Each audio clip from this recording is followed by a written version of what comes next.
Been doing these second date updates for a long time now, and we've heard of some pretty strange first dates. But I think that today's will probably take the cake. Really? On the weirdest place you could ever take a first date to. Oh, man. Chris is on the phone to do a second date update today. Chris, why don't you tell everybody where your first date was? Well, I guess now in retrospect, this probably wasn't such a good idea, but I thought it was a good idea at the time, but I actually took her to a funeral. What did you Took do? her to a funeral on a first date. Chris, I read your email, and you said you took her to a funeral. How does that even happen? What the hell? Man, okay, I know how it sounds, but the whole thing was that I could not get a schedule worked out with her. No, that doesn't matter. I mean, is this funeral for someone you know? Or is this just you're just funeral hopping? No. It was actually my best friend's grandmother. Okay. So you were having trouble scheduling a day. Why not go, let's try a day next month when I don't have a funeral to go to? I know. I'm an idiot. I tried. I was trying to figure out what to do, and I didn't want to miss the opportunity to actually spend time with her because we hadn't actually met yet. So I just asked her to come with me. Wait, you prefaced it as I would like to take you to my best friend's grandma's funeral. Well, it wasn't really like that. I said that I had an obligation. So you surprised her with the funeral part? Yes, I did. Oh my God, I don't know what I was thinking. You know, I was just really busy. Going to a meeting, I just said, hey, look, I'll pick you up. But I totally forgot that I didn't actually tell her. So did you remember at all once you picked her up, oh, crap, we're going to a funeral and I didn't tell her that? Oh, my God. Yeah, as I'm walking up to her door, I realized that I didn't put it in the text message at all. God. Oh, my gosh. This is awesome. Do you feel like a bad person? Well, I'm thinking it was actually going to be respectful, so that because I felt that we had a great connection. I thought it would be a good opportunity for her to actually meet my best friend and my family. Wow, Yeah, it's a great opportunity for whoever you're dating to meet people is at a funeral. Okay, you've got to walk me through this. Did you tell her in the car as you're driving there, or did you just pull up, she walked in, and put it all together? Honestly, literally when we pulled up, because I couldn't say anything. I just pretended I had already told her, and she's in the car, and I'm trying to figure out how I was going to actually tell her what we were doing, and I didn't say anything. I just kept driving. This might be the worst date I've ever heard of, and we hear a lot of really bad date stories. What did she do? What did she say? Well, she looked at me, and honestly, she didn't have any words. She thought that we made a wrong turn. Of course. And is that when you said, oh, by the way, our date is going to start with a funeral today? Honestly, I didn't say a thing. I couldn't even look her in the eye. I just looked down, and I was just you know what? We have to go in and kind of just do this. Oh my! I'm surprised that she didn't just excuse herself to go to the bathroom and then bail on your date altogether. What is she going to do? Call an Uber to a funeral home? Yeah, they'll go anywhere. Why not? Was she wearing black? Right. Well, I mean, that's not. No, she was not wearing black. I was. God. What was she wearing? How do you even you dress cute for a date? You're excited about your lip gloss and your new hairdo that you got done. I mean, for the most part, she actually didn't look out of place. I mean, her skirt was probably a little bit too high for Oh my God. Jeez. All right. So how did everything end then? I'm assuming she just said, take me home after the funeral. Well, no, actually, we went to breakfast. What? You didn't go to the wake though, right? You went to breakfast on your own. No. I was look, let's just get out of here. Thank you. And then we had actually a really great breakfast. Wow. So did breakfast actually redeem the fact that you took her to a funeral on your first date? It was definitely tough. It was it was my friend's grandmother. I grew up with her. So it was actually a very personal and emotional experience. But, I feel like we had a good hangout at the breakfast. Delusional? So, How could you possibly think that? how did everything end with her then when you were done with your date? Did you guys kiss? Did it seem like there was any interest on her part? Because it's hard for me to believe that there would be.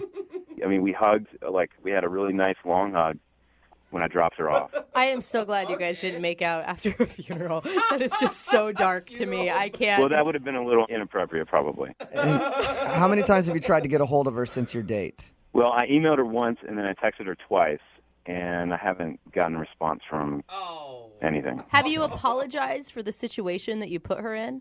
Well, I mean, not right away because I wasn't sure, actually, because her schedule's really busy. So I didn't know if she just didn't have time to get back to me. But the last message I actually texted her, I just kind of asked her, was it the funeral? Question mark. We're going to play a song, come back, and get your second date update. And I don't know if you'll get a second date out of it, but I can tell you this. You've officially won the title of the worst dater ever. It was the funeral. All right? So play a song, we'll come back and get your second date update next.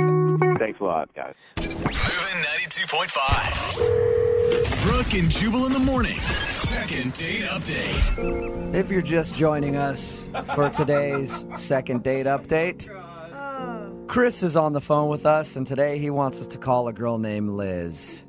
Shocking as to why she's not calling him back, he took her to a funeral on their first date. And if that's not bad enough, it gets even better. He didn't even tell her he was taking her to a funeral. He said he was busy, and he forgot to give her the details of the first date. They just showed up at the funeral home, and bam, all of a sudden, she's at somebody's funeral that she's never met. Apparently, it was his best friend's grandmother's funeral. And they hung out there and then went out to eat after. He said everything seemed fine after the funeral and while they were eating breakfast or brunch or whatever you do after funerals, I don't know. And she hasn't called him ever since. So we're about to get her on the phone and find out what could have possibly gone wrong on a first date to a funeral. Chris? Yes.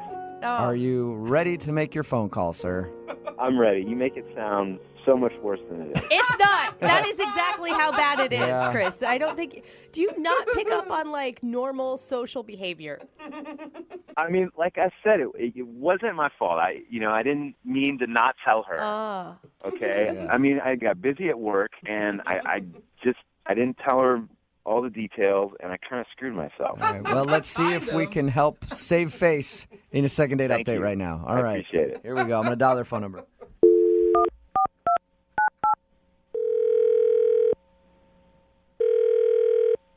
Hello? Hi, is Liz there? Yeah, this is her. Hey, Liz, how are you? This is Jubal from Brooke and Jubal in the morning. I'm sorry, who is this? Jubal from Brooke and Jubal in the morning. It's a radio show that you hopefully have heard of. I'm sorry, I don't listen to the radio. Oh, okay. Well, we're sort of like a podcast, except on the radio. I'm calling you today, though, because one of our listeners actually sent us an email asking if we could get a hold of you. What? Somebody sent you an email about who? Yeah, it's a guy named Chris that you recently went out on a date with. No. Yeah. I don't blame So you. we do a segment on our show called the Second Date Update. It's where if you go out on a date with somebody and then end up not calling them after, they email us to see if we can get you on the phone and ask why. Chris told us about your date. It sounds like you two shared a very special moment. Oh my gosh. So you know what happened? Yeah, we do. We talked to Chris, actually. He's feeling kind of embarrassed that he took you to a funeral on your first date. And that's why he asked us to get you on the phone. I mean, he probably should feel embarrassed. Is that the first funeral date you've ever been on? Of course That's not the question I was thinking, but okay. I've been to funerals, not on a date, though. What was going through your mind when he picked you up and took you to a funeral? First of all, I was really confused. Yeah. I didn't know we were actually going to a funeral until we pulled up to the funeral. Did your heart sink? Like, I would feel horrible. No, I thought it was a joke. Like, I thought he was pranking me. I was like, okay, is this legit? So we got out of the car and we're walking in, and I was like, oh my God, we're really doing this. So is it the funeral? Is that why you're not calling him back? I mean, I don't know another reason why you wouldn't call a guy back if he took you to a Do funeral. you need another reason?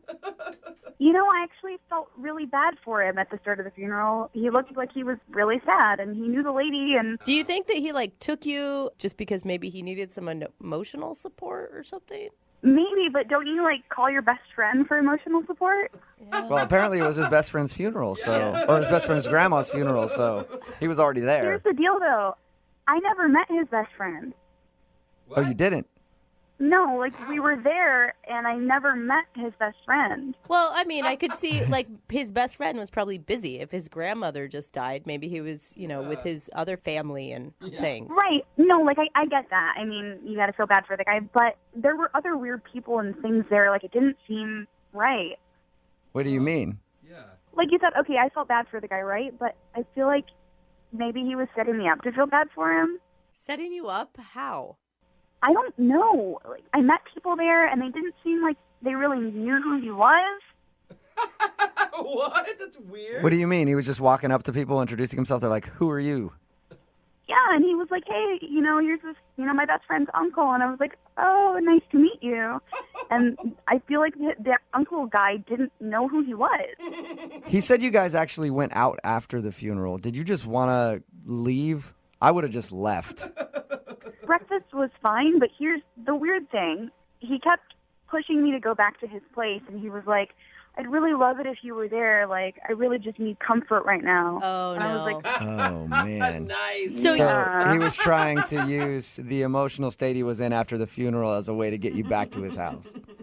I feel like that's what was happening. I feel like he was being sleazy about it and just trying to get me to go back to his place for comfort. That is disgusting. What did you say to him? I didn't go. Yeah. Good choice. But taking a day and thinking about it, I'm just thinking, what if it was a scam? Like, what if this guy does this to other girls?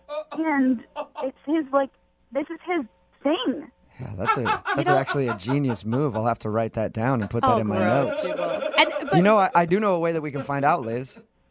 How? Well, he's actually on the other line listening right now and wants to talk to you. No, he's not. Yes, he is. Chris.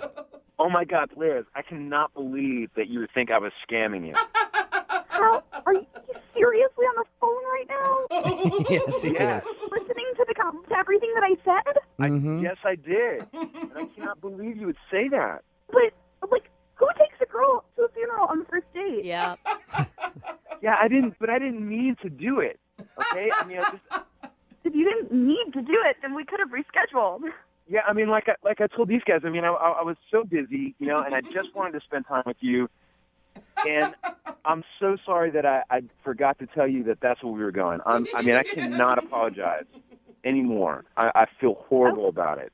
Thanks, But I feel worse no. that you would think that I did that on purpose. What am I supposed to think? We met your friend's uncle, and he didn't even know you? Oh, man, he's a total drunk, and I haven't seen him in years. Oh my gosh. I'm kind of starting to believe Liz's story. I don't know what to believe. Did you? What do you mean? No.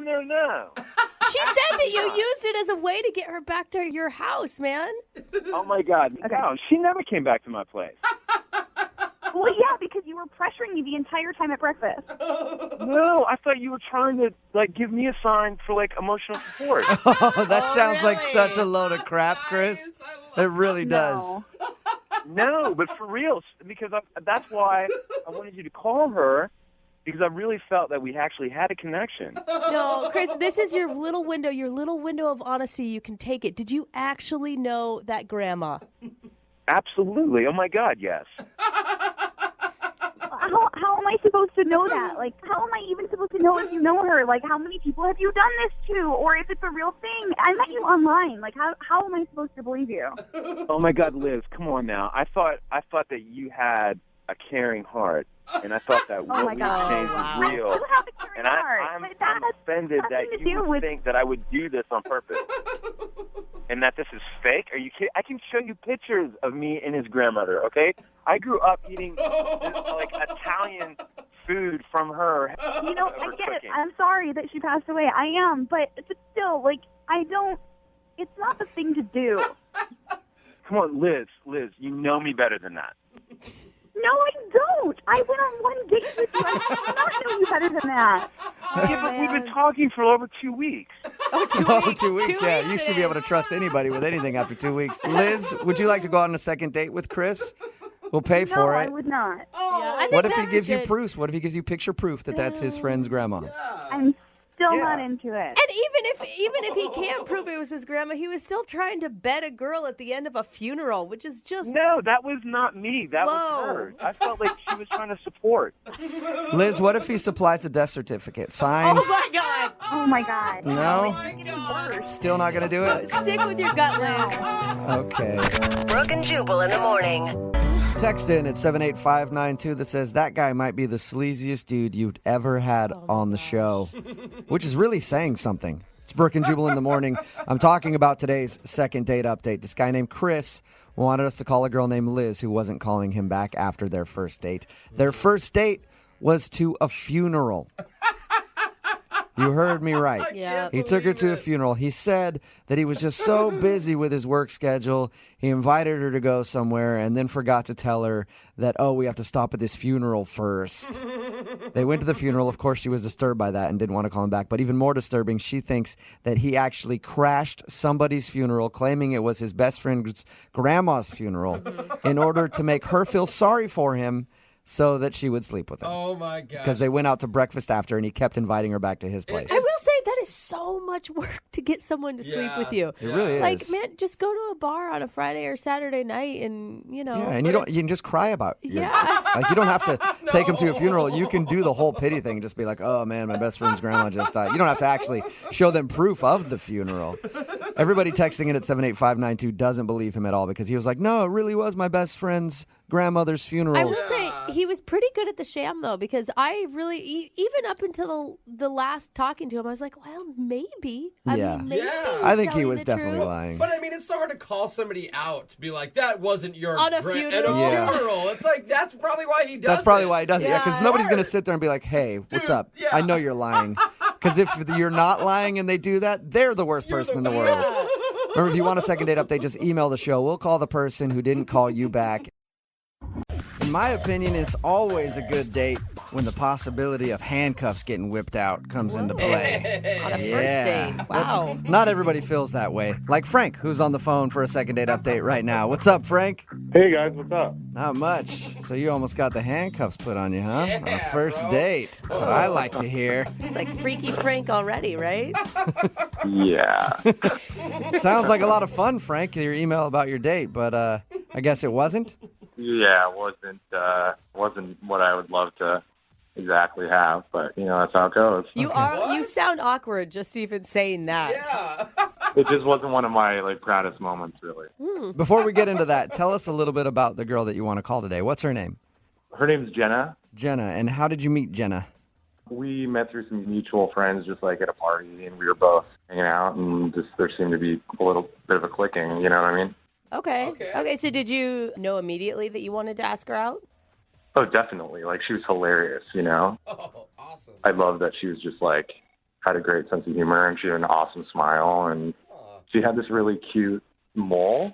It was between her left eye and her nose. And Cute mole, huh? it's going to sound a little normally I'm not really into moles at all. They kind of weird me out, but he was rocking Okay. it. You know what Wow. I mean? There's something about Okay. it that There's was super something sexy about a girl who's not scared to rock her mole. I agree with you on that one, Frank. sexy. It was like a sexy mole. So, Obviously worked because you guys went out on a date, right? Tell us about the date. Well, I love indie films, so I asked her to see this indie film that my friend actually worked on. Uh-huh. He was a cinematographer on it, and he was just super talented, and I just wanted to go support. So how was the movie? It was, I thought it was good. At one point, I was kind of nervous, too, because I had French onion soup at lunch, and I was I didn't have a chance to, brush my teeth, so I was worried, I don't know, if I had, bad breath or something. All But those onions. she leaned in at some point, so I felt okay, this is going great, Like she leaned in to kiss you during the film? Just to be closer, I think, just kind of lean up against me, but it was just I think she was just trying to get closer. All right. Okay. And you didn't try to kiss her at that point? I didn't kiss her, but I was thinking, all right, this is we're going to get a kiss at the end of the night, you know? Yeah, it's good romantic And- move there. Did you get a kiss at the end of things? No.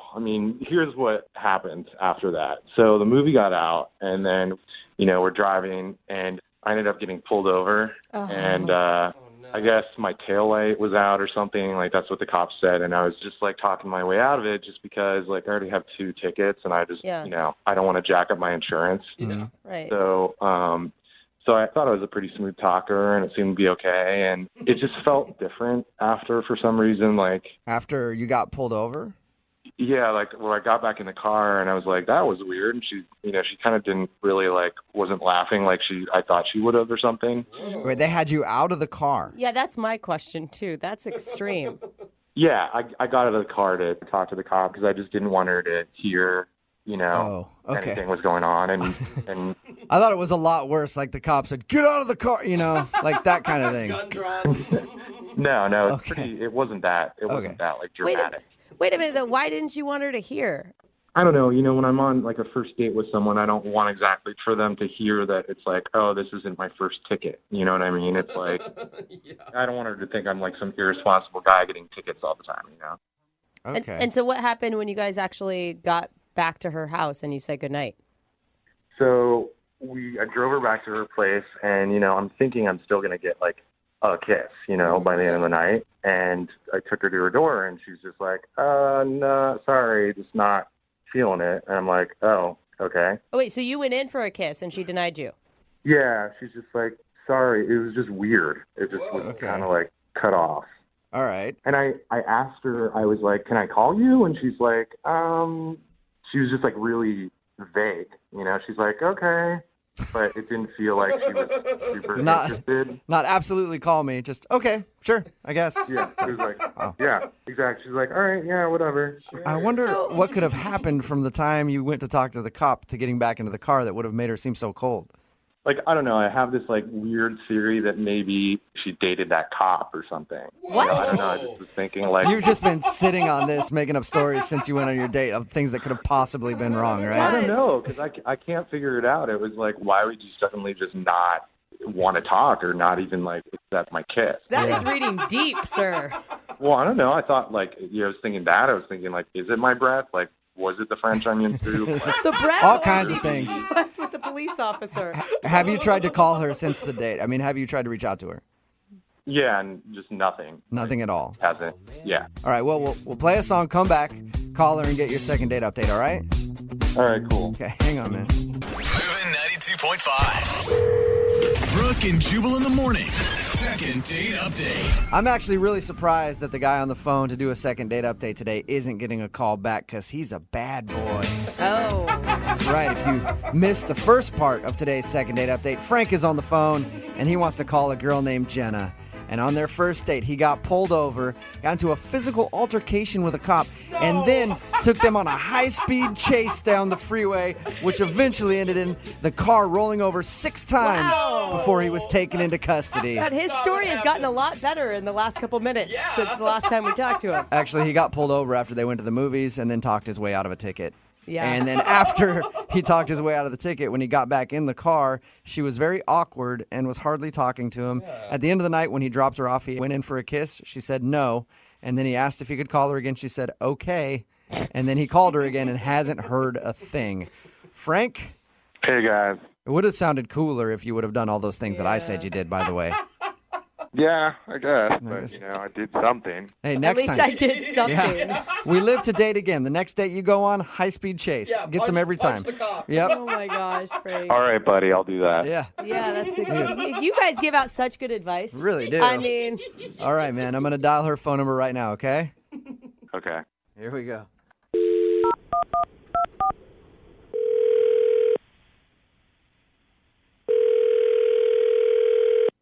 Hello? Hi, I was looking for Jenna. Hi, this is Jenna. Hey, Jenna. What's going on? Not much. May I ask who's calling? Sure. are you going to answer her? I don't know. I mean, you can ask. Oh, you're waiting. Would you like to know who it is?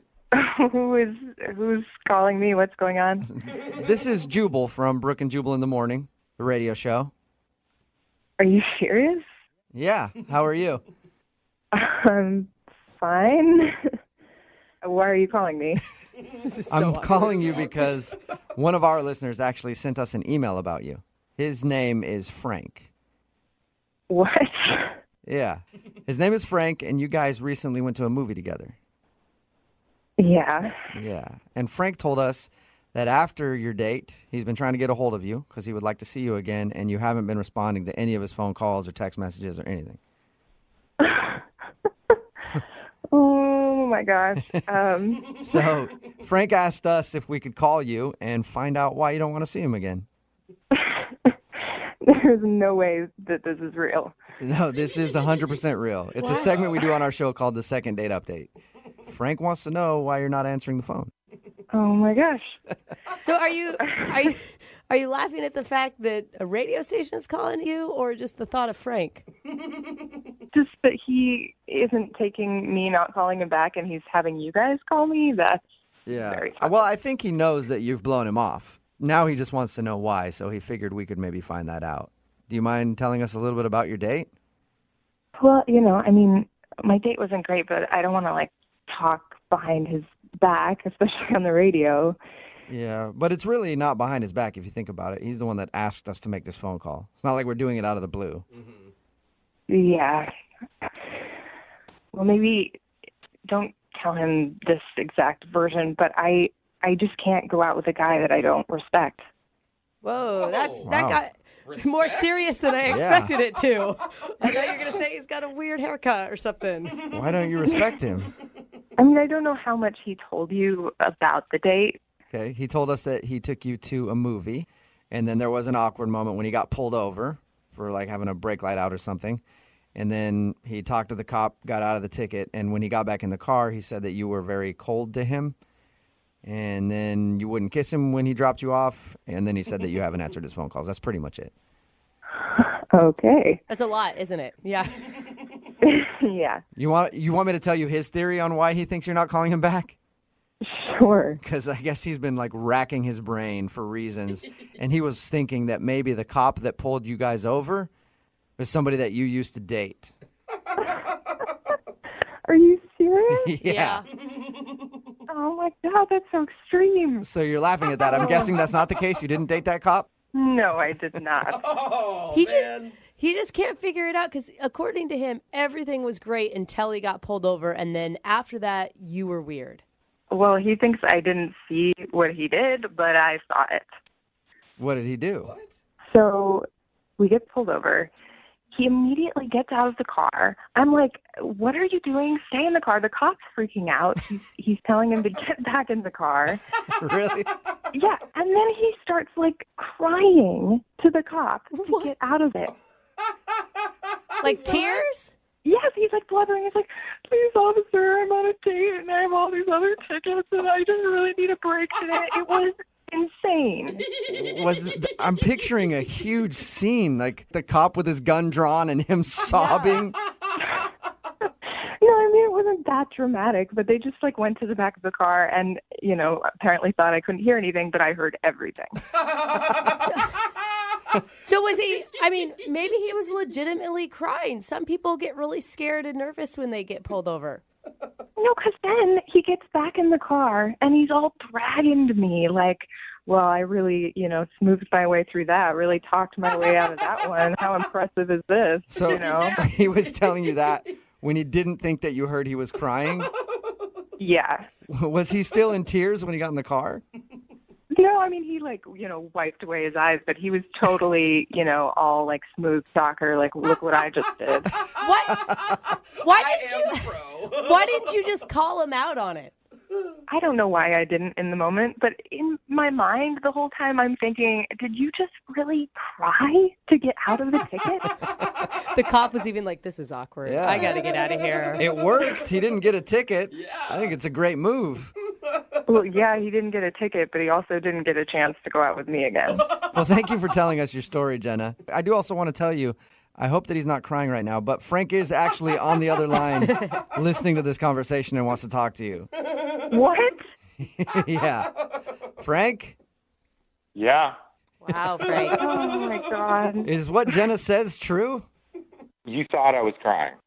I mean, are you a moron? It was fake. I just Excuse tried me? to get out of the ticket. It's called acting. You know what I mean? Did you just call me a moron? I just told them what Yeah. happened. Yeah, I did. Are you...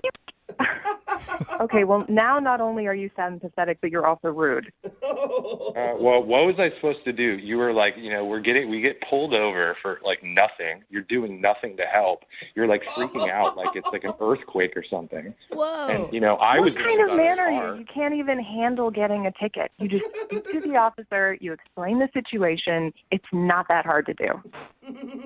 Yeah, well, you could have like gotten out or done something like, hey, show them some cleavage, and What? Are you kidding me? Frank! yeah, that is the least you could have done, like just show them boobs. Then I wouldn't have had to get out of it. So Did you're you just blaming say that? you're blaming her for you getting out of the car and crying to the cop to try to get out of a ticket. And you're suggesting that I flashed this cop? Are you kidding me? All she was doing was just panicking the whole time. She was just freaking out the whole time, and she Oh was my like, God. "Oh Okay. my God!" I wasn't freaking out. I was just sitting there like anyone would do when they get a ticket. You were the one who was totally freaking out. Yeah, no, I was the one who handled it. Handled it like a it's like 16-year-old girl. you know what? I was proud of myself, and you should be proud that someone handled the situation. I didn't know what to do. You're sitting there wailing to this poor cop about how you've got all these other tickets and you're on a date, and how can I possibly respect you when you get back in the car? Jenna, you're obviously not used to going out with a real man. Frank, are you just really embarrassed? Is that why you're being so aggressive? No. Jenna said I was crying. I was not crying. I was fake crying. Okay? There's like a major difference. Oh. Hey, Jenna, I would love to ask if you guys would like to go on a second date. Jenna, would you like to go out with Frank again? We'll pay for it. No. Oh, what are you talking about, Jenna? What good are you if you can't use your boobs properly? You know what? I thought you were cool. Like we laughed about the Ghostbusters and like laughed our tails off, and you're just like, have no respect for someone taking care of a situation and handling it like a real man does fake cry. Yeah. I've been saying that for years. Right. A real man will fake cry to get his way out of things. Like anytime anybody's Pretty been much. aggressive with me, wanted to fight in a bar or something like that, I cry and I run out. And that's what real men You do. want to handle this like real Yeah, men? pretty much it. So that's a no, Jenna? No second date with Frank? No, and good luck to him finding someone who will. Oh. Sorry, Frank. Jenna, that's fine. I don't care, because if I had to do it again, I would fake cry to another cop, whatever I have to do. All right, well, it wasn't a successful second date for you, Frank, but you did help us learn a lesson today. That fake crying is the manly way to get out of things. Thank you. Appreciate it. Brooke and Jubal in the morning. Text in at 78592 that says, I'd go out on a date with Frank just so he could teach me how to cry to get out of a ticket. Yeah, good point. If you missed today's second date update, this guy named Frank wanted to call a girl named Jenna. She wasn't calling him back after their date. He thought it was because he got a ticket. And maybe that was awkward. That wasn't the awkward part. The awkward part was how he got out of the ticket. Apparently, he got out of the car, went back with the cop, and started crying to get out of the ticket. Like, I'm on a first date. You're ruining everything. And she heard him crying to the cop and was like, I can't deal with this guy. Yeah. And I love the fact that then he blamed her that he had to do that because she didn't use her boobs properly. Yep. It was her fault Yeah, that he I had to mean- fake cry to get out of the ticket. Gotta What's do what the you gotta point of do. having those things if you can't use them to get out of the ticket? Exactly. She did not want to go out with him again, so he did not Shocking. get a second date, which is very, very weird. But we did all learn that real men cry to get out of things, because that's what he Yes. said. I'm a man, and I took control of the situation. I did what I had to do, and I cried. Can you imagine them like at a restaurant if like he wants to get a free appetizer? just Like starts he's crying. gonna bust it Yeah. out all the Yeah. time. Well, hey, he can do it. I can never get out of a ticket. I've got boobs and I've cried before, and they still give me a ticket. So Apparently, maybe Frank has something I don't. You need to learn something from Frank. Yeah. If you want a second date update, all you have to do is email the show. We'll call the person who didn't call you back. To do a second date update today, had her date end in one of the most awkward ways possible. Whoa. Her name is Meredith. Meredith, how are you? Hey, I'm doing okay. Good. Thank you for doing a second date update today. Appreciate it. Yeah, no, thanks for having me. You're welcome. We don't normally do this, but why don't we start this second date update with the end of your date? Oh, good. Let's start at the end. Because I was dying to hear what happened. Why don't you tell everybody what happened? Oh, it ended with a hug. Right? Ouch. That's not okay. that bad. But that's What's not wrong with the that? worst part. Oh, that's not it? What happened before the hug? Okay, so keep in mind that we spent almost 3 hours together. Okay. And he said It was nice meeting you, but the entire time of our date, you've actually been calling me Matt, but it's actually Mike. So you were calling him the wrong name the whole evening. Yeah, but he didn't correct me, you know? I think that's on him. Yeah, I mean, how am I supposed to know? I heard it incorrectly, and he never once tried to correct me again, so I had no idea. He did correct you at the end, and what did you say after he said, actually, wait, is his name Matt or Mike? Now I'm confused. I was calling him Matt, but his name is actually Mike. Okay. And what did you say when he corrected you finally at the very end? I was just so embarrassed. And I was just like, I am so sorry. I had no idea. So how did you meet this dude? We met at swing dancing class. Oh. Okay. Okay, so like you... previously or that night? It was literally that day. Like Okay. we did the swing dancing class, and then he asked me to go to the bar right after. Oh, that's good, because I imagined you having classes with this guy for weeks and weeks and weeks. No. and It then- was the first class. I'd only heard his name when he first introduced himself, Okay. or the wrong name. Okay. That makes it a little more excusable than if it's Right. the first night that you met him and you got his name wrong. Not if you guys had known each other for a while. Yeah. Right. And I assume you thought that the drinks after dancing were going great.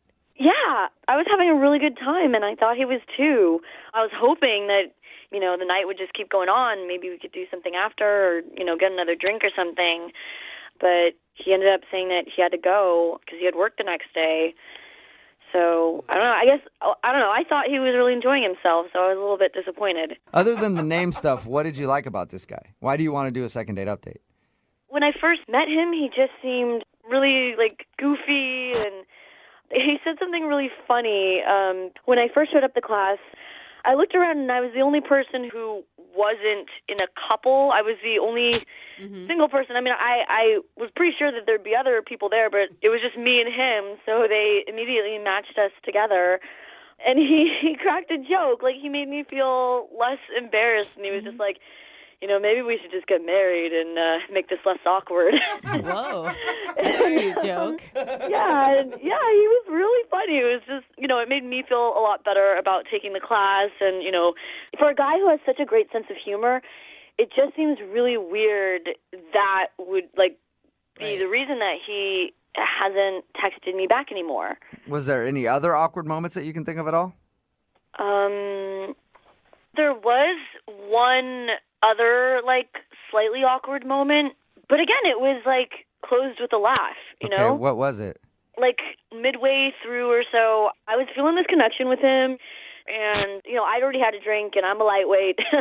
And I sort of blurted out, oh, my God, you remind me of my dad. Oh. Nobody wants to be reminded of their dad. Oh, man. It was... I feel like that's worse than calling him the wrong name. Too. I mean, can you imagine if he would have said, oh, you remind me of my mom? Oh, gross. But, no, I didn't mean it like that. I was like, no, not in that way. You know what I mean? My dad's really funny, and he cracks these jokes. He just reminded me of that, kind of goofball, the way that he cracks jokes.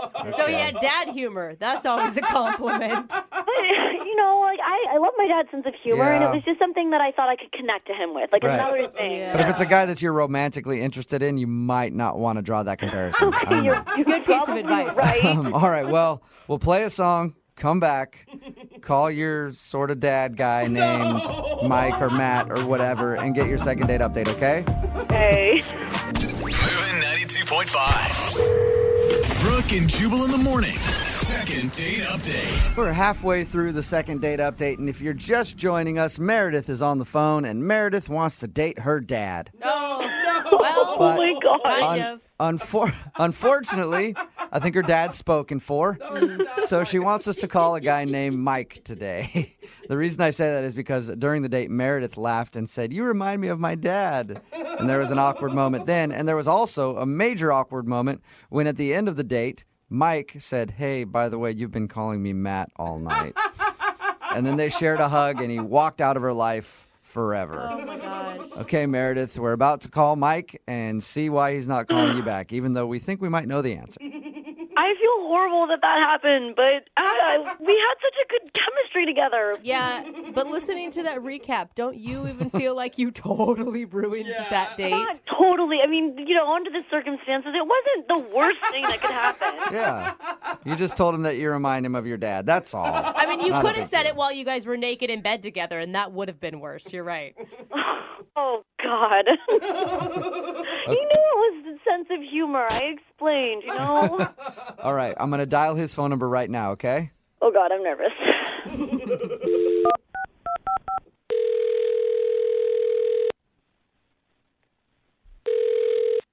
Hello? Hi, I was looking for Mike. This is Mike. Hey, Mike, how are you? My name is Jubal, and I host a radio show called Brooke and Jubal in the Morning. Wait, who are you? My name is Jubal, and I host a radio show called Brooke and Jubal in the Morning. I'm calling you today because we actually got an email about you from one of our listeners. Okay. Her name is Meredith. Oh, my God. And you met Meredith at a swing dancing class, and then you guys went out for drinks after. Yes, that happened. Okay, that is confirmed. Good. Okay. I'm glad we got that out of the way. We're all on the same page. Well, Meredith is wondering why you're not giving her a call back after your date. Really? Yeah.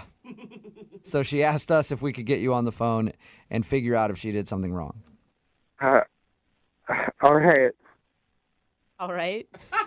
Well. All right. What? All right, you can tell us what happened, or? Is this whole thing just a joke? No, it's not at all. It's a segment we do on our show called the Second Date Update. That's why I'm calling you today. I'm wondering if Meredith did something wrong on your date. I don't know. Not really. I just don't think we're a great match. Is it because she called you Matt instead of Mike the entire time? How do you know that? Oh, because we talked to Meredith about your date, and she told us everything that happened. She also said that there was one awkward moment where she kind of compared you to her dad, and she thought maybe that was the reason that you didn't want to go out with her again. That's what I think. Yeah, that was definitely a little weird. Yeah. Well, I mean, a lot of people like their parents, so that was probably... No, not like that. Well, I mean, just in general, that was maybe a compliment. Mike, you ever think about that? It's a weird thing to say. Was that it? Is it those two things then, calling you the wrong name and comparing you to the dad? Yeah. Those are pretty big things. It was that and something else. Well, what else was there? Even more? I don't know. She just kind of ticked off a pet peeve. It's like, it's more me than it is her. It's like, it's not her fault. She's a sweet girl. That's like the worst breakup line ever, though. It's me. It's not you. What is it? She was doing this weird thing when we were at the bar, and maybe she was doing it all night, but I only noticed when we got to the bar. But I was telling her a story, and she goes, "Oh my God, are you smurfing serious?" Are you Smurfing serious is what she said? Yeah. Like the cartoon show Smurfing? What? Yeah, I guess so. I was just like, what do you mean? She responded by saying, "Your story is forking crazy." Forking? Oh, God. Yeah, she said forking. What? It was like every single time she went to swear, she just replaced it with a nonsense word. You got to give her a break. Like maybe she was just trying to be ladylike or watch her manners on a first date. I guess, but this isn't like the 1950s. It's okay to swear. Was it just that instance, or was it more than that? Yeah, I'd be telling her a story, and then she just cut me off and yell something like, "Holy heckle specks." Ooh, wow. She said that? Are we allowed to hear Jeez. that? I don't know. Bleep I don't that think out, we man. can air that on the radio. That's edgy stuff. Cheese and rice. Goodness gracious, Mike. Poor thing. I think she sounds kind of cute. Hey, Mike, I do need to let you know that she's actually on the other line right now listening and wants to talk to you. Wait, are you serious? Yes, I am. Meredith, you there? Yeah. Hi, Mike. This is pretty weird. Yeah. Wasn't expecting that to come out of your mouth. Expecting what to come out of my mouth? Holy heckle specks? Yeah, you may have just pissed Meredith off there. Oh, I'm sorry for the word piss word. Sorry about that, Meredith. Hey, Jubal. I'm ticked off. I mean, did you want me to curse like a sailor the whole time? I mean, you don't necessarily have to swear, but if you're gonna do it, you should do it right. I know, but I don't like to curse, and you started doing it, and I kind of wanted to, follow suit, but I don't curse, and so, I just do what my sister and I do at home when, that's when we started, when we wanted to, say things, and, our parents were there, and we didn't want to be disrespectful.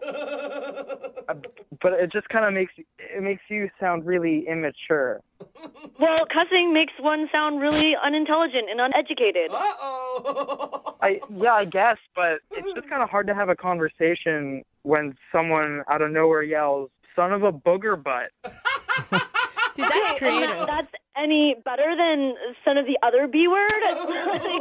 That's jarring to me. So, I mean, it's just, I thought you seemed like you had, a fun sense of humor. So, we laugh about it all the time. Even our parents laugh about it because it's funny. We make stuff up. We're creative about it. And it's, oh my gosh, it's just something funny. Maybe your parents think it's funny, but, honestly, to me, it was like having a drink with a kindergartner.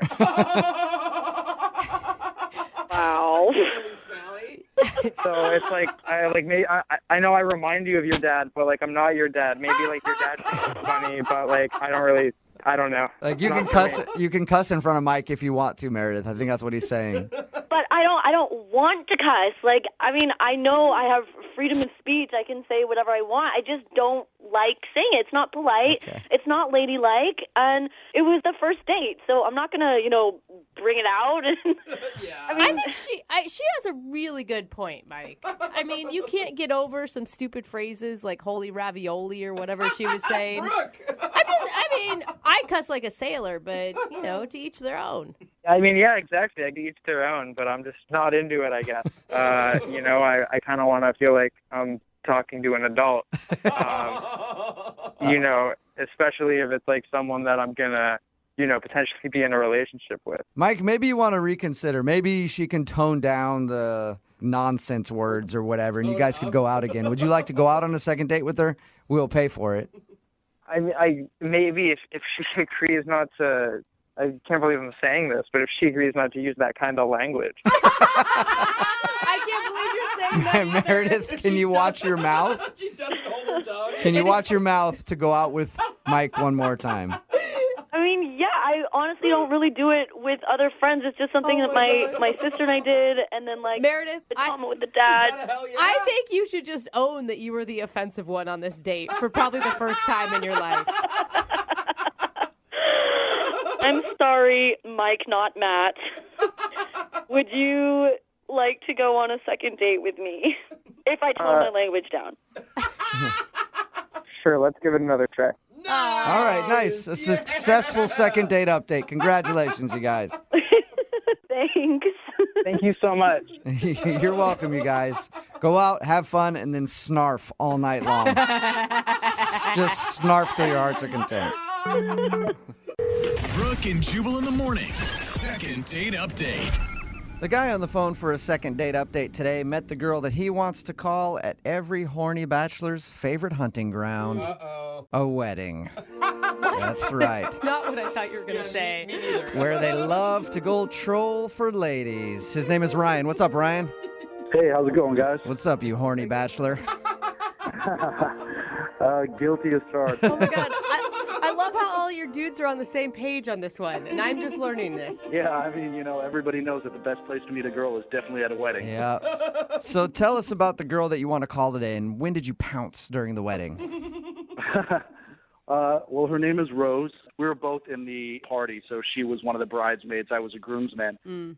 She caught my eye, so, we walked down the aisle together, so we had a lot of time to chit-chat. Oh, was she actually the person that you were paired up with? It was, yeah. So we were Oh, man. we had to stand there waiting and all that. That's Good like for you. destiny. Yeah. Wow.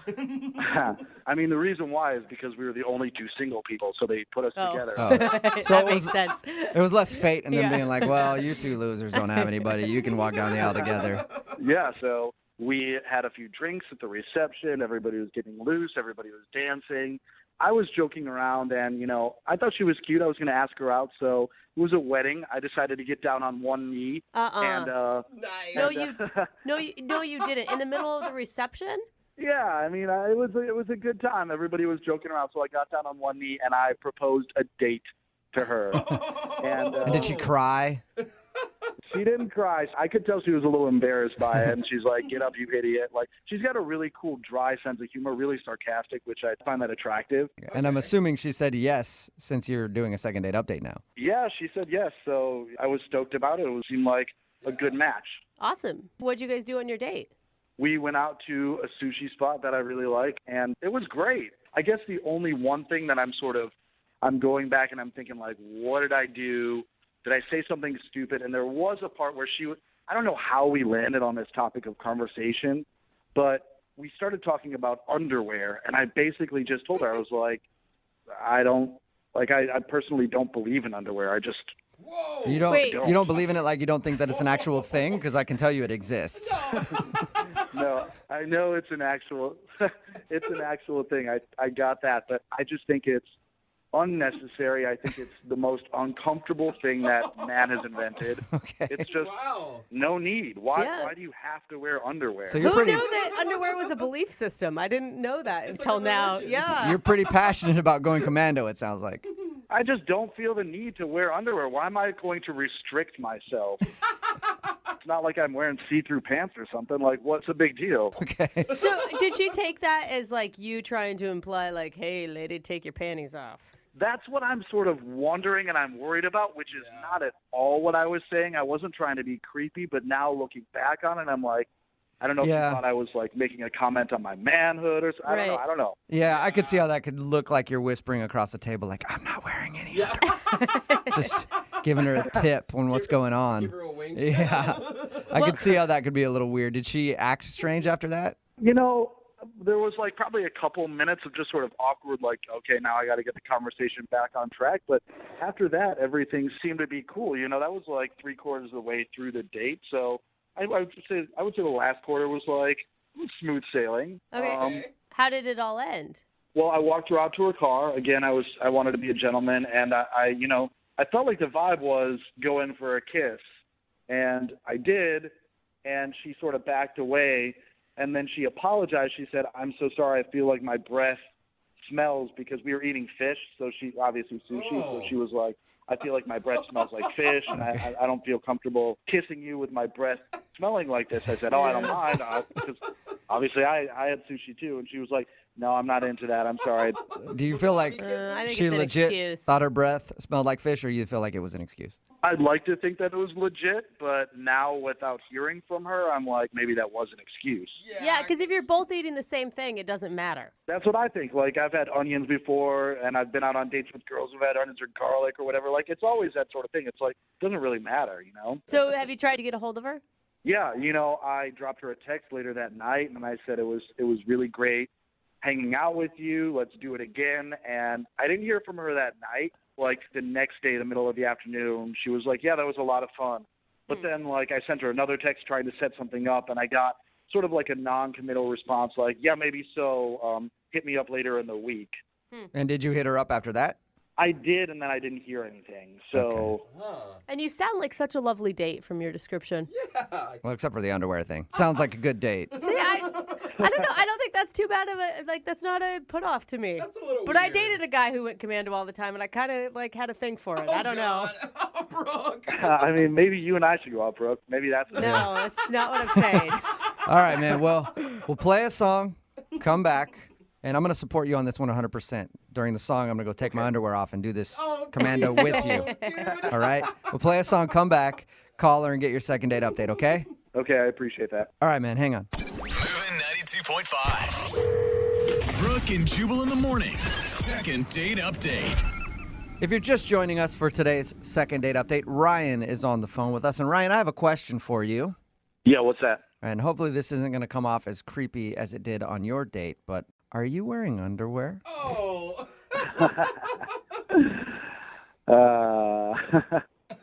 He finally I'm got uncomfortable. waiting about for it. the answer, Yeah. Ryan. I mean, I told you who I am. You know who I am. You know the answer. I think the answer is no. Like I said, if you're just joining us, Ryan told us about his first date with a girl named Rose. He said the only thing that went weird was somehow they got on the subject of underwear, and Ryan says that he doesn't believe in underwear and shared that with her on a first date. He thinks that might have come off a little creepy to be focusing on his hatred for underwear during the date. But other than that, he says everything seemed fine. She's not calling him back, though, and it's been a little while, so we're about to get her on the phone and see what went wrong. And you guys met when you were in a wedding party for mutual friends.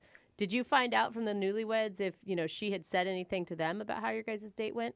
I mean, I asked, but they said no, she hasn't mentioned anything. So I don't know. I'm just trying to figure out. It's just confusing because she seemed to have a good time. I had a good time. So All right, I'm going to call her right now, okay? Cool. Here we go.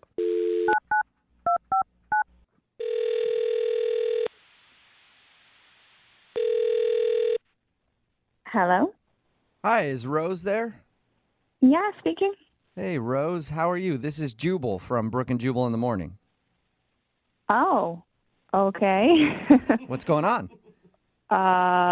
Is there a reason why you're calling me? There is. We actually got an email about you from one of our listeners. Okay, an email about me? Mm-hmm. It's a guy you went out on a date with. Really? Yeah. His name is Ryan, and I'm sure you remember Ryan. He says you guys met at a friend's wedding. Yeah. Okay, well, he emailed us and told us a little bit about your date, but he also told us that you're not calling him back. So he asked if we could find out why you don't want to see him. Oh. Wow. Okay. He sounded really excited about you. Yeah. Yeah. Okay. Did you not like going out with him? I mean, I don't know if this is going to go anywhere. And why is that? Can you tell us? Oh my God, this is kind of awkward. I can tell you what he told us. Okay. So he said that you guys met at the wedding and had fun and then went to go get sushi. Yeah. He said there was one awkward moment during your date, and he thinks that might be the reason you're not calling him back. Did he tell you what that was? Yeah. He said that he went into a little thing about how he doesn't believe in underwear and how he doesn't like underwear and it's constricting and all that. And he says he thought that might have weirded you out.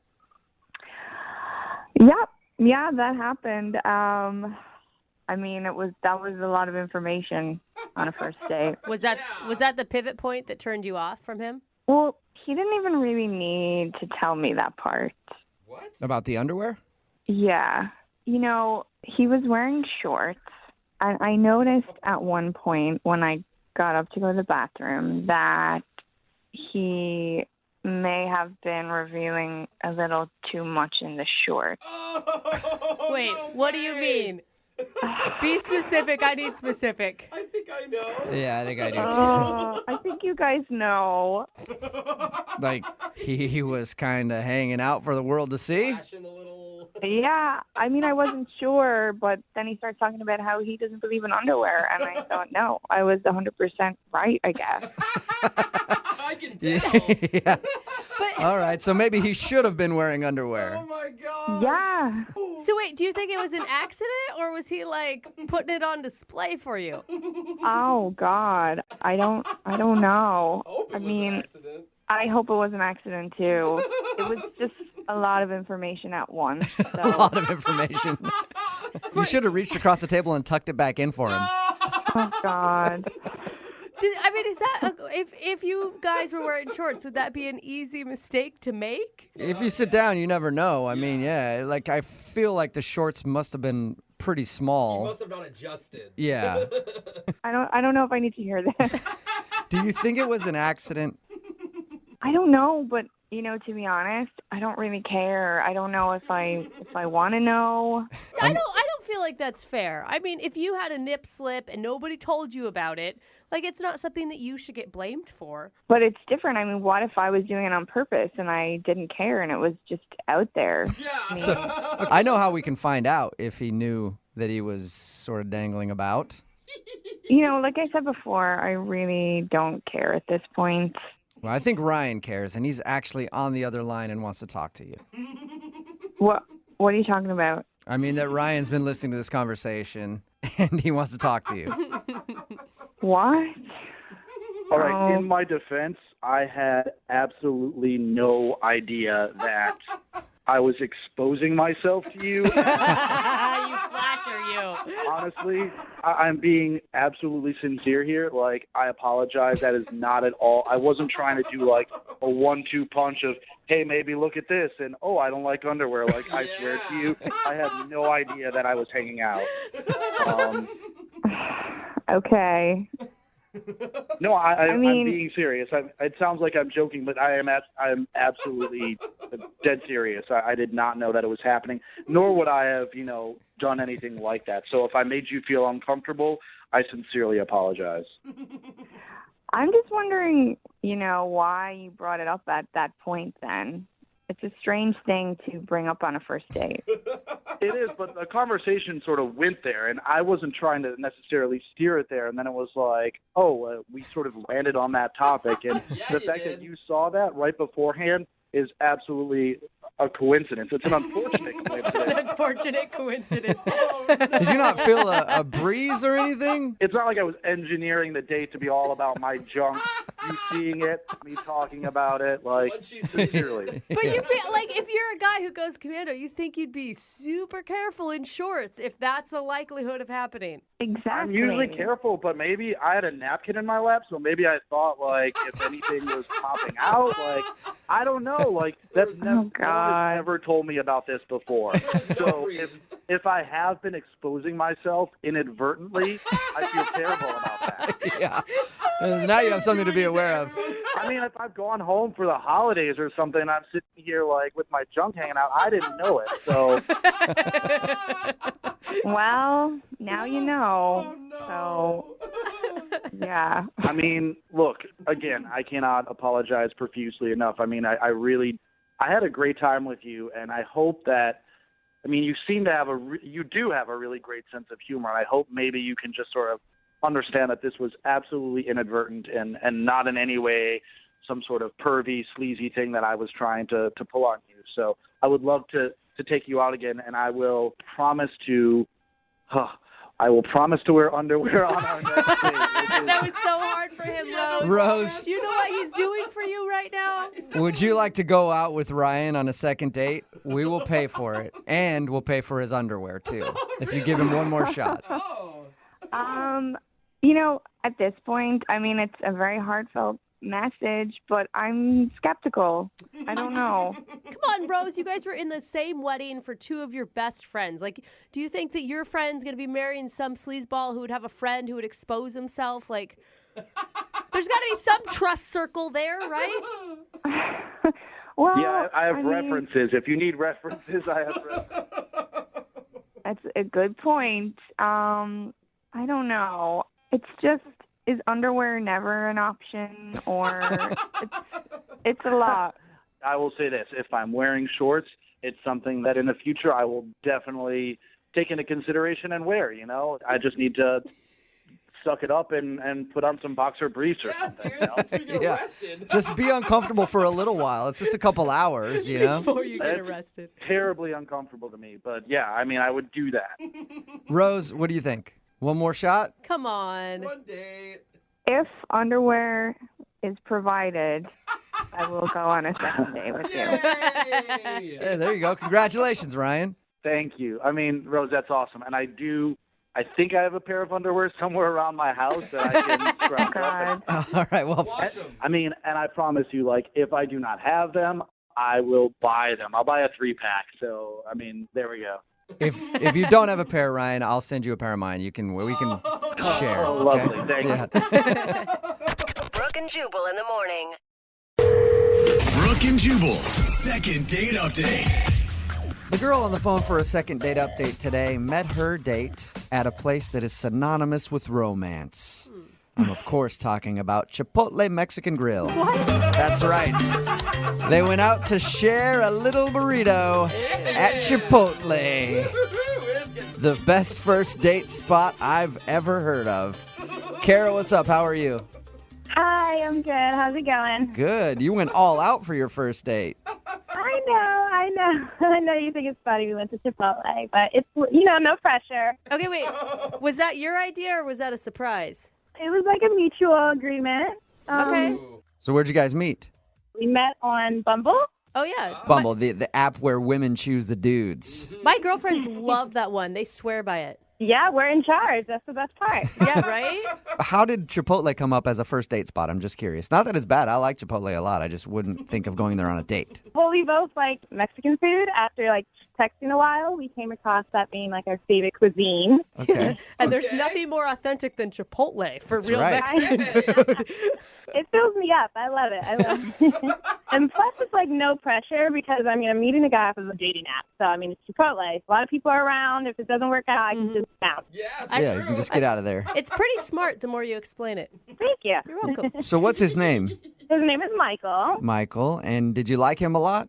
Yeah, well, you know, when I chose him, it was like he has a really nice smile. He seemed like he's not as creepy as the other guys that were in my match, so. I love it. It's all about comparisons in life, right? And you're not as creepy as the rest of them. So you win. How was he as a person? Cool? Yeah, he was really cool. I mean, we just got in line, and, you know, we both got burritos, and we started chatting about small things like traveling and what we're getting in our burritos. So Always it flowed. Always a conversation. That's how you know starter. if it's a true match. You know, if you guys clash too much in your Chipotle order, it's not going to work. He did pay for my extra guac. Oh, Wow, that's baller. nice. Yeah, I He mean, went all out. Someone's got a job. So, was there like any awkward moments at all? I would say the moment when I was eating my burrito in mid-conversation and it just, like, busted open and flew on the front of my shirt. Oh, no. Oh, you had a blowout? Yeah, I did, and I had a white shirt on. Oh, that sucks. Burrito blowouts are the worst. What did he do? Did he try to help you, or did he feel bad? Well, I was laughing, like that, you know, that awkward laugh because I was embarrassed. But he got some napkins for me, and, like, he awkwardly was, like, rubbing on in that area. So that was kind of, you know, it was a pretty... In her boob area. Oh. So he was actually rubbing it off your shirt? He was, and I'm like, okay, let me grab that napkin. I got it. Don't worry. Okay. That's kind of strange. Did it, like, weird you out? Well, I don't think he was trying to be perverted. I mean, everyone was really staring at me, so he just was trying to help out. And it looked like a painting was on my shirt, so... Oh, so it was bad. Yeah, it was definitely bad. Like, it was everywhere, like on the ground, on my pants, a little bit of my hair. It was bad. In your hair? Wow. Yeah, I had my hair down, so it got in there as well. Oh, my God. Man. It's like a burrito atomic bomb went off. Did you recover after that, or was the date pretty much over at that point? I mean, I told him I needed to go home and change because there's no way I could continue eating and pretend like nothing is going on my shirt. So he walked me outside, and then he just said something that was just kind of, like, weird, and it was super odd. I don't know. What did he say? He said it was really fun hanging out with me, and it was fun meeting new friends. New friends? New friends? Yeah. Oh. So did it feel like he was just throwing you in the friend zone right there? Well, I think maybe he just wasn't trying to put too much pressure on us too soon. And he probably was nervous, maybe? I don't know. I don't know. I feel like you're already at Chipotle. There's not a lot of pressure to begin with. You don't need to throw in the friends line. I know, but I have friends who, like, you know, they're best friends with someone, and they are in a relationship, and it works. So, I mean, who knows? Maybe we can be best friends eventually. Well, we'll give it a shot in the second date update. Do you feel like the burrito is the thing that ruined your shot at a second date? I mean, it's just one mistake. Like, geez, can I get another way to redeem myself? And if anyone's watched any rom-coms, klutzy girls always get the guy. So is that how it ended then? Him just saying, hey, nice to meet you, pal, and then took off? Or did you guys hug, kiss, anything? Well, he gave me a hug, like, you know, that, like, one-armed hug. It wasn't, like, a long embrace. Well, of course, you had burrito all over your shirt. He doesn't want to get that on his clothes. You're right. I did need to go change, so I'll give him the benefit of the doubt. How many times have you tried to get a hold of him since this date? I would say probably about 5 times. I've texted him to see if, you know, we could go out again. Maybe not Chipotle, but... And no response at all? Well, he responds, but he just keeps saying he's busy and having excuses. And then another thing, he keeps calling me Bud. Bud? Bud, Like pal? what do you mean? He'll be like, hey, Bud, how are you doing? It sounds like he has definitely put you in the friend zone then. No, I don't think it's that. I mean, I think it's weird that he doesn't want to hang out, but like we had a really good connection, so it's really weird. Okay, well, we'll play a song, come back, call your buddy, and get your second date update, okay? Okay, thank you. Moving 92.5. Brooke and Jubal in the mornings. Second date update. If you missed the first part of today's second date update, Kara is on the phone with us, and today she wants to call a guy named Michael, who's not calling her back. And I'll set the scene for you to tell you a little bit about her first date. Imagine this. The two of them, Kara and Michael, were out at a fine dining establishment, a.k.a. Chipotle, sitting in a corner booth, I imagine, talking about all their interests and their likes. And then she grabbed her burrito, put it up to her mouth, and took a bite. And then the biggest burrito blowout in history happened. And that's when all hell broke loose. Oh my gosh. Beans, rice, everywhere. Guacamole strewn about the restaurant. Panic set in as she had just blown the back of her burrito all over her white shirt, her pants, and even got some of it in her hair. Oh my God. Sure, Michael was a gentleman and grabbed some napkins to try to help her clean it up, but the damage was already done, and the burrito had ruined her first date with Michael. And since then, he has not called her back for a second date. So we're about to get him on the phone and find out if it was the burrito that did her in. It's funny that you played those sound effects because that's exactly how it sounded in the moment. It was a disaster. You're like an action hero. Yeah. All right, I'm going to dial his phone number right now and find out why he won't go on a second date with you, okay? I hope you guys can reach him. All right, we'll try right now. I'm going to dial his phone number.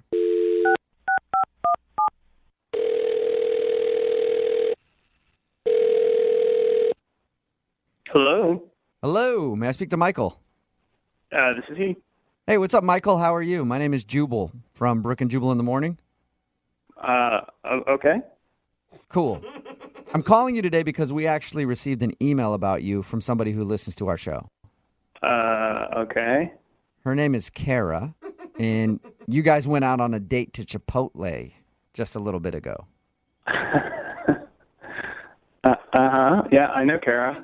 Well, she told us a little bit about your date, but she's also confused because you seem to be avoiding her for a second date. So she wanted us to get you on the phone and find out if something is wrong with her. It's a weird way of putting it, I know. But, hey, I mean, is there a reason that you don't want to go on a second date with her? She wanted us to ask. Okay. This is like a thing you guys do? Yeah, it is. It's called a second date update. So Kara wanted us to get you on the phone and ask. I don't really know why she would want to do this. Because you're like not committing to a date, and apparently you're calling her bud. What are you talking about? Yeah, she told us at the end of the date how you said something like, I always enjoy meeting new friends. And then you took off, and she also said when you text her, you call her bud. So she's concerned that she's been friend zoned by you. I mean, she's got a great personality, and I would like to be friends with her. Yeah, but the thing is, Michael, nobody's on dating apps to be friends. Like, they're looking for dates. I guess that's true, but sometimes you meet someone who you click with on more of a friend level, and you don't necessarily want to date them, but you want to continue being friends. Like, I think men and women can be friends, so Well, I don't. I don't think there's any possibility of men and women ever being friends. You ever. do not believe that. The bottom line, you just feel like you guys are better off being friends, and that's it? Yeah, she's very cute. She's just not quite my type, I would say. Okay, so what's your type then? I mean, my friends always make fun of me for it, so, Make fun of you for it? Yeah, They make fun of your type of person you like to date? Everybody has their type, and I just have a different type than a lot of people. I'm dying to know. An eye patch thing? Oh, God, I love people with eye patches. It's always been my thing. Tell me it's eye patches. No, not quite. I don't have a thing for pirates. I promise you we won't make fun of you if you tell us what your type is. I can trust you? No, of course you can't. But you should tell us anyway. Yeah. Is it like a physical thing or a personality thing? No, it's physical. Okay, so what is it? Okay. Here's the thing about Kara is again, great personality, really wonderful. She's got a little bit too much back for me. Too much back for you? Like she's a long back? No, like the euphemism for back, like booty. Yeah. What? I mean, yeah, guys, I told you this was weird. I kind of like girls with like flatter backsides, basically. Wait. You like? Basically, what it comes down to is I like flat bottom girls. You like flat bottom girls? I have never heard of any man ever saying that. That's normally a problem. I know it's weird. It's just my thing. And look, again, Kara was so nice, and I really liked her as a friend. But that's just like that's my thing. I've always liked that. So you like? That is so contrary to everything I've ever heard. No, I know. This is why all my friends and stuff are constantly making fun of me. But like, I just like flat backside. Like I like, Why would you let that stop you from dating someone just because they don't have one physical characteristic that you like? I don't know. It's in the same way that, like, some guys only date brunettes or whatever. This is just, I come to realize that, like, my best relationships have been with these types of people, and, like, it's what I'm most attracted to.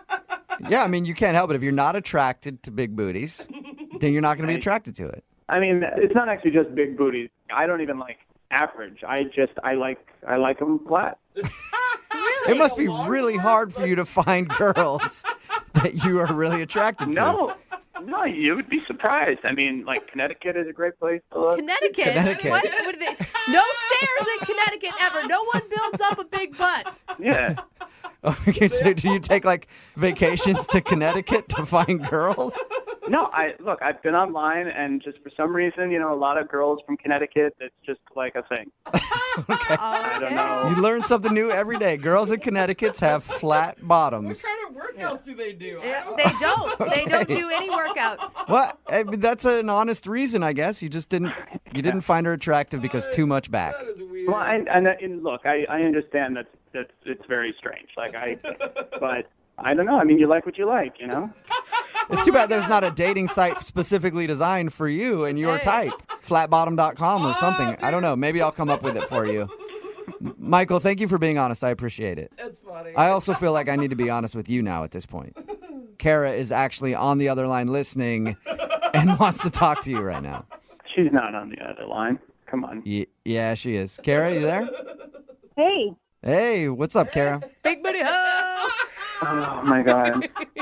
Come on, guys. Are you serious, Michael? Like, is that really the reason why you're not calling me back? Because I have a big booty? No. Oh, my God. It's not even big. Like, that is not what I'm saying. Like, this is just my thing. I like flat booty, basically. What is wrong with you? Like, what guy in this world wants a pancake butt? Like, I don't understand. Oh, my God. This is so embarrassing. Kara, I don't think you should be insulted. I mean, I want your booty from the description of it. Well, I love my booty. I mean, there's plenty of guys that would love to tap this. So, if anything, he's missing out. So, yeah, that's what I'm saying. Like, for somebody else, for one of my friends, definitely. Like, I think it would definitely work out. You're I don't know. I mean, we're friends. I thought maybe that, I could kind of be like a wingman for you. What? Wow. Okay. I can't believe this is the reason why you're not texting me back. Like, let's talk about your butt. Look, like, you have a big butt. Well, and I don't have to be attracted to myself. Yeah. He's like, I hate my That's a double standard. You're actually going to get a butt reduction, aren't you, Michael? No, I mean, like, I can't help what I'm attracted to. And look, I'm very sorry. I think you're really great, as a person. Well, I really liked you, and it hurt my feelings, so whatever.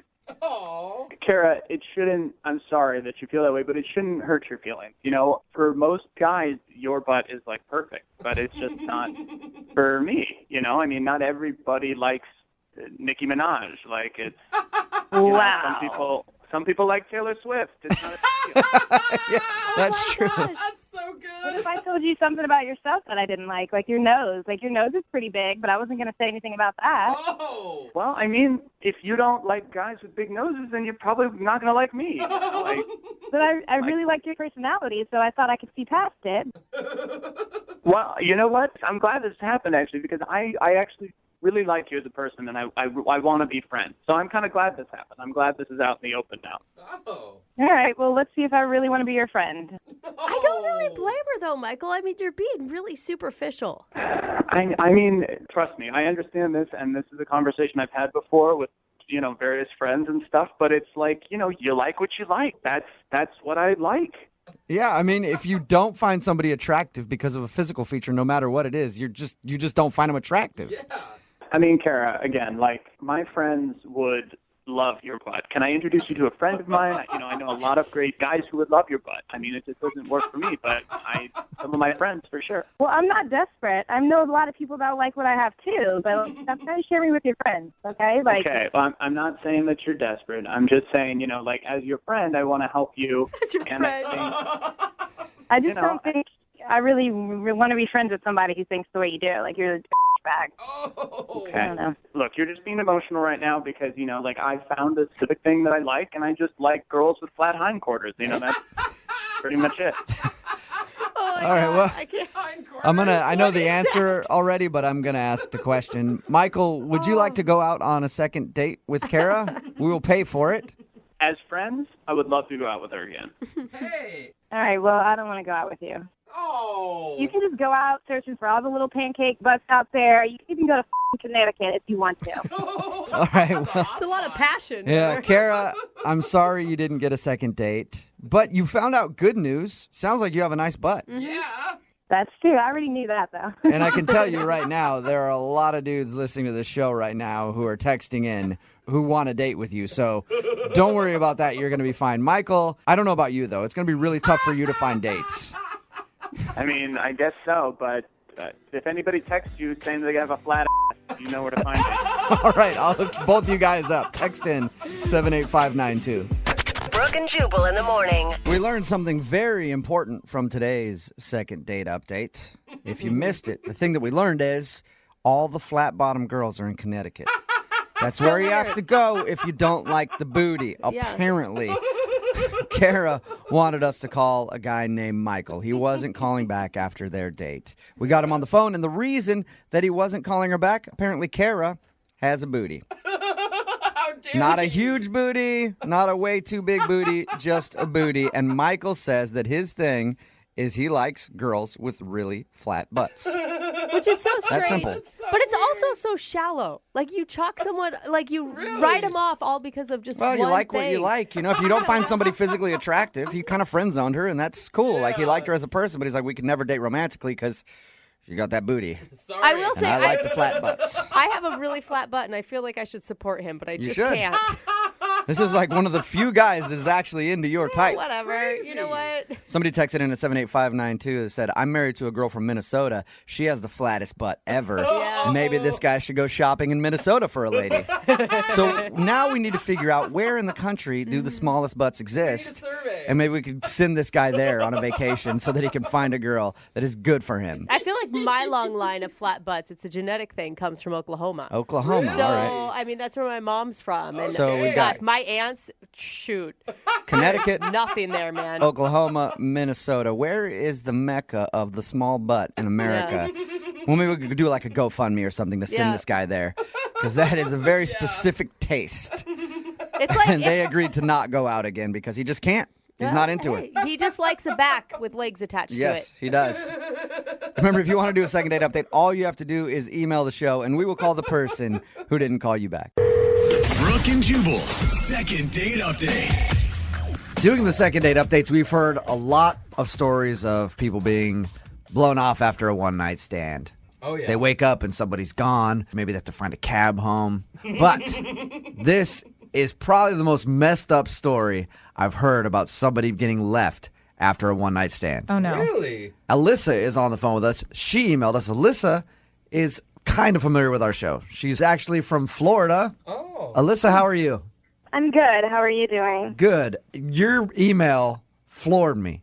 Really? Like, when I read it, I was like, that is probably the most messed up thing I've ever heard somebody do to somebody else. What? Oh, my gosh, I in this gotta hear. situation. Why don't you tell everybody what happened?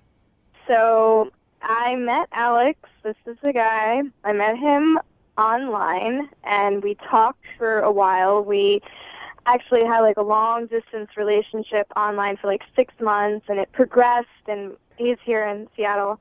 Then he suggested I come and visit him. He would fly me out to Seattle and then go to Vancouver, and we vacation there for like 4 days.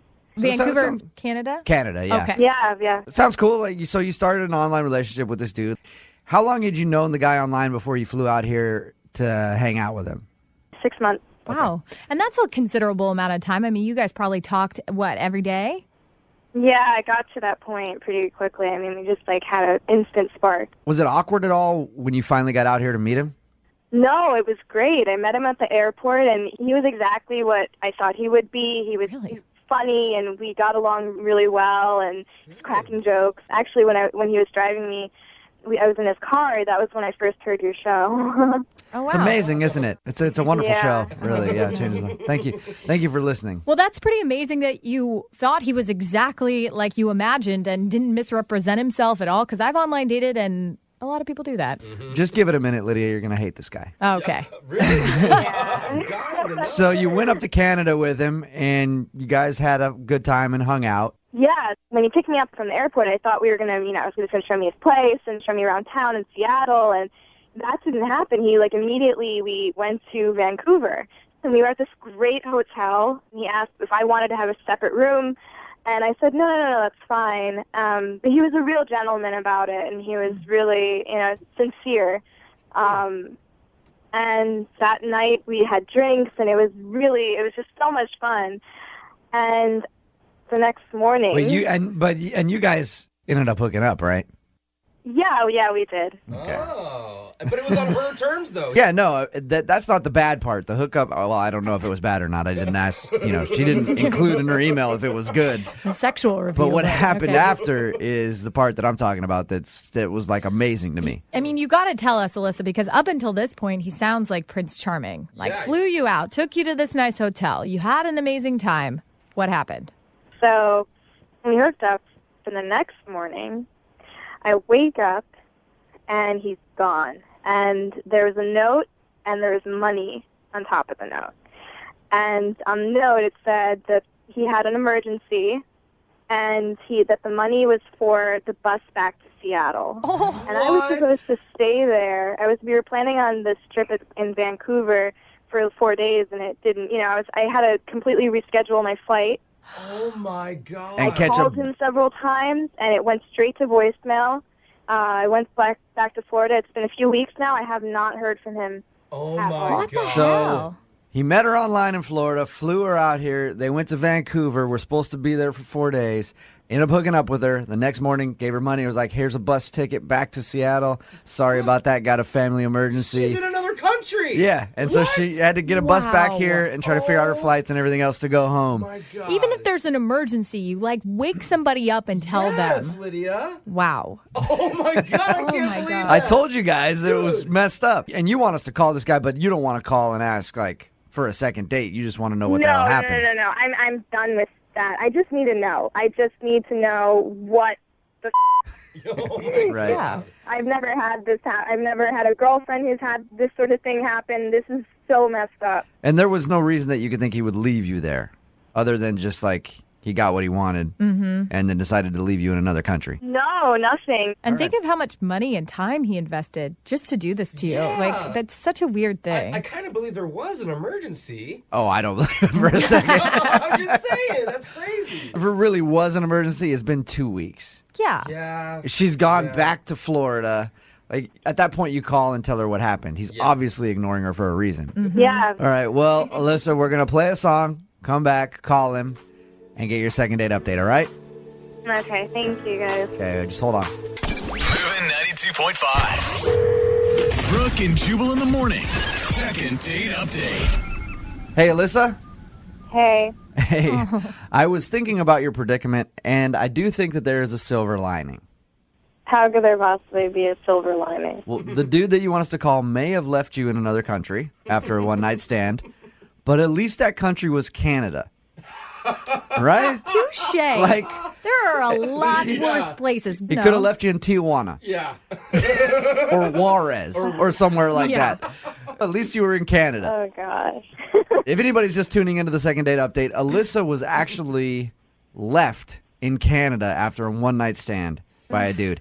She met a guy online who lives out here. She's from Florida. He flew her out here, said, let's go to Vancouver for a couple days. They went to Vancouver, ended up hooking up the first night they were there. He left in the middle of the night, said, hey, sorry, family emergency. Here's some money for a bus to get back to Seattle. She ended up having to do that and then change her flight to get back home because they were supposed to be there a couple days. Basically just ditched her and hasn't been getting back to her at all. I just want to figure out what the happened. I want to put him on the spot. Right. You deserve some closure. Do you have anything like in particular prepared to say? It will come to me. I'm sure it will, Be yeah. a lot of bleeps, I'm sure. All right, well, I'm going to call him right now, see if we can get him to answer his phone, okay? All right, here we go.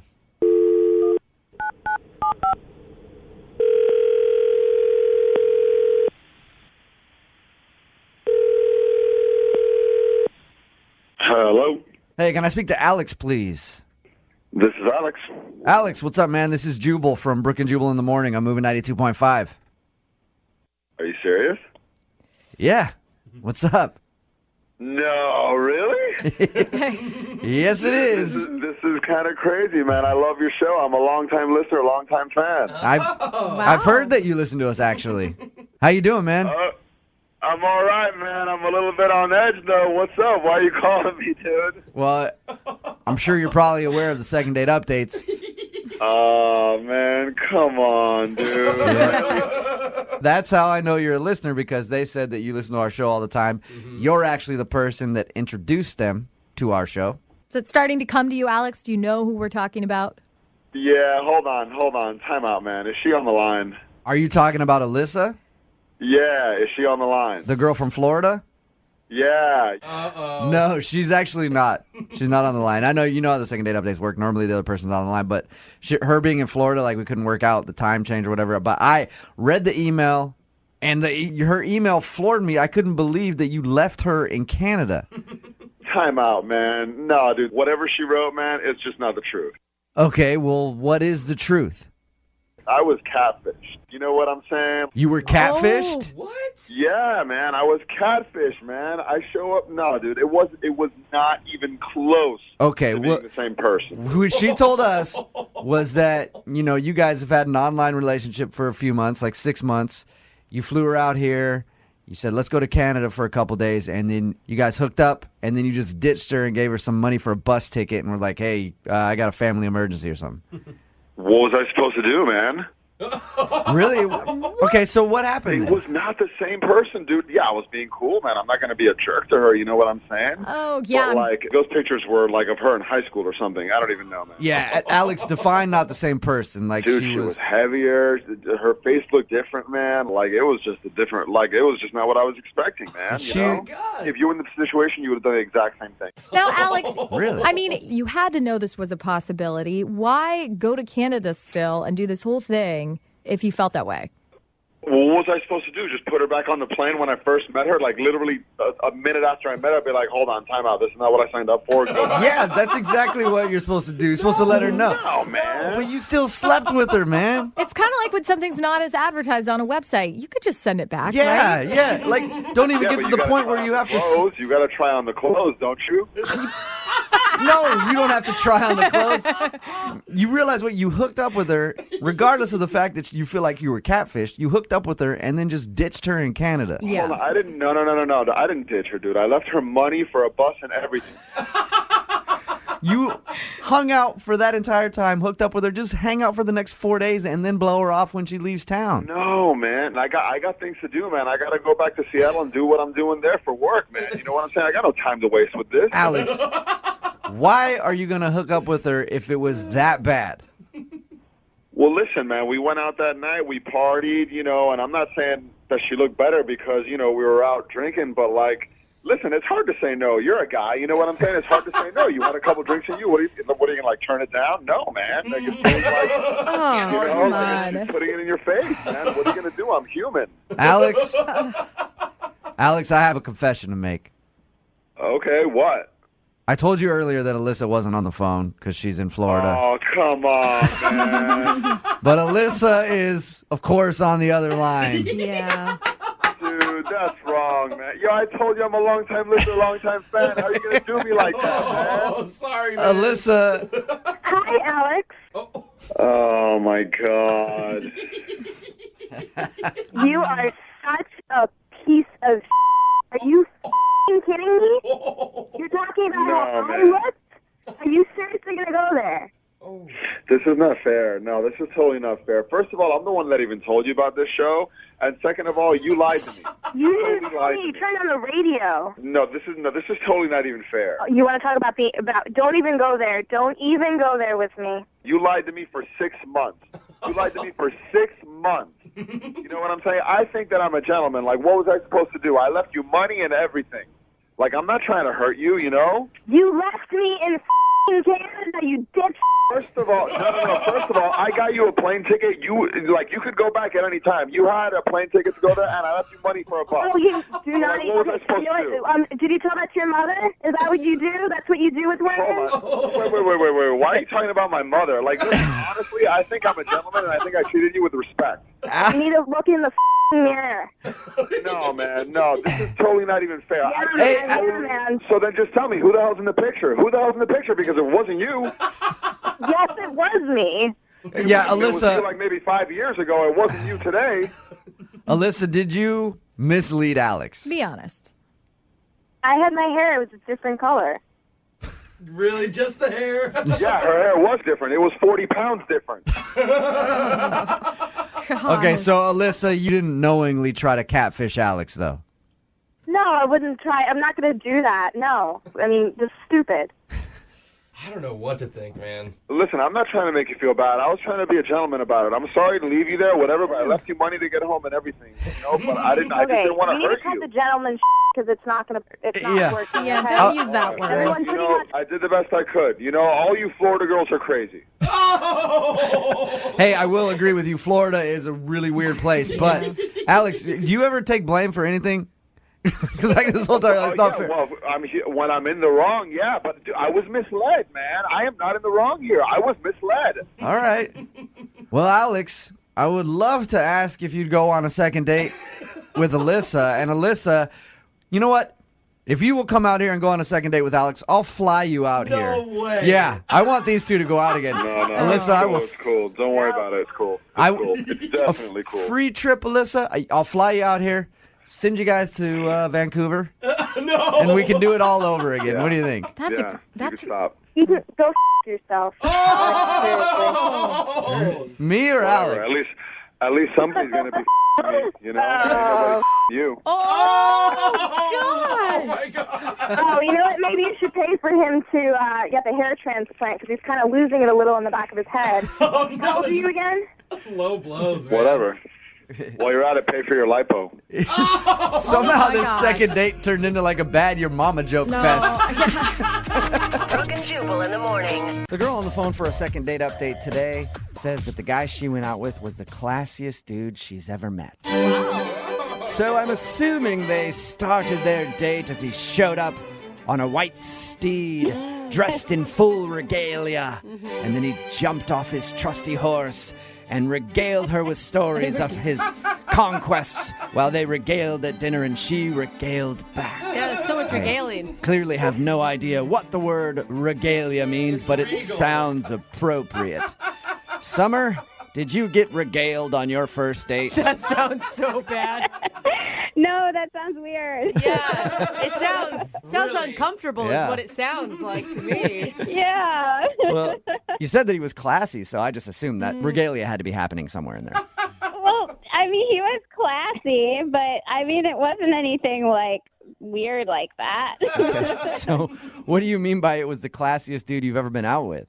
I mean, he was just a real gentleman, you know? Like, usually when I go out with a guy, they're nice, but I mean, like this one, when I met him at first, he kissed my hand and everything. Ooh, fancy. that's an old school move. Yeah, I don't know how I would take that. I mean, I thought it was very gentlemanlike, like very respectful. I thought it was cool. Yeah, that was going to be my question because it's a move that not a lot of guys do. So is it creepy or is it cool? No, it wasn't creepy. He was not a creeper. Which means he was hot enough to pull it off. Yeah. Or she was attracted enough to him. Yeah, because if you look like me and you kiss somebody's hand, they're like, dude, restraining order time. And hand washing So, time. yeah, and need some hand sanitizer quick. So how'd you meet, first of all? Well, he was a Tinder date. Oh, okay, so you met classy off of Tinder. This may be a first for anyone. Rare.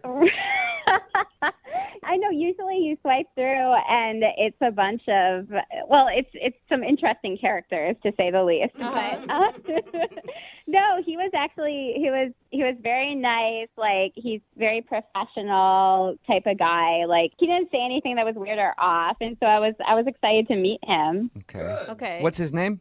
His name's Daniel. Daniel. And what'd you guys do when you actually went out? We went to like a really nice Italian restaurant actually, and we got some drinks at the bar, and then we ate, and yeah, it was a really great time. See, I think that he must have been excited going into it too, because if you're not excited, you don't pick a fancy Italian place. Yeah. You pick a Not everybody's getting the never-ending pasta bowl. yeah. No, she said fancy. Hey, you know what? That is to some. Yeah. Breadsticks are good, man.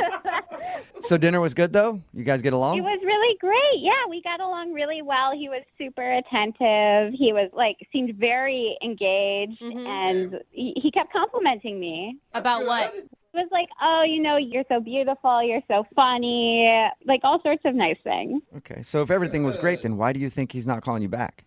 I have no idea. I mean, there was one part of the date that it seemed a little awkward and off, but we got over that. What part was that? Okay, so there was a pregnant woman that walked past, and I just made a little joke, everybody jokes on a first date and stuff. So I was like, oh, gross. I'm so glad I'm not pregnant.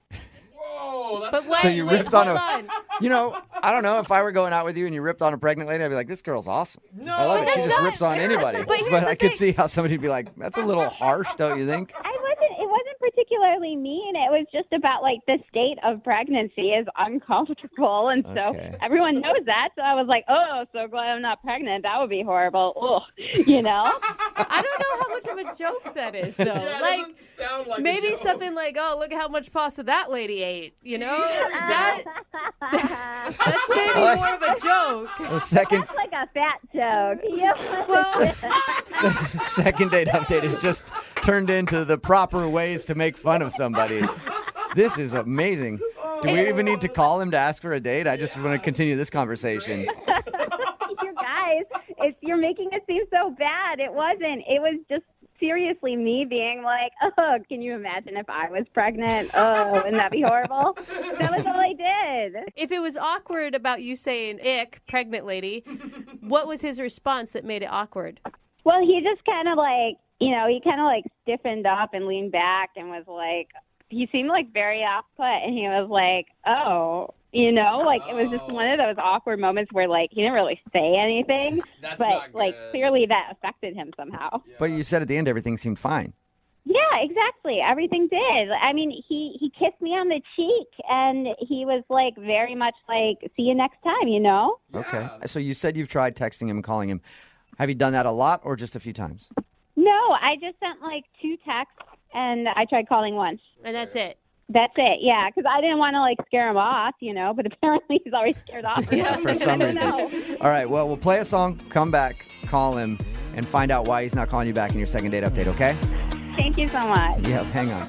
Moving 92.5. Brooke and Jubal in the mornings. Second date update. If you're just joining us for today's second date update, Summer is on the phone with us. We just talked to her about her first date with a guy named Daniel. And I would just sum her date up in one sentence.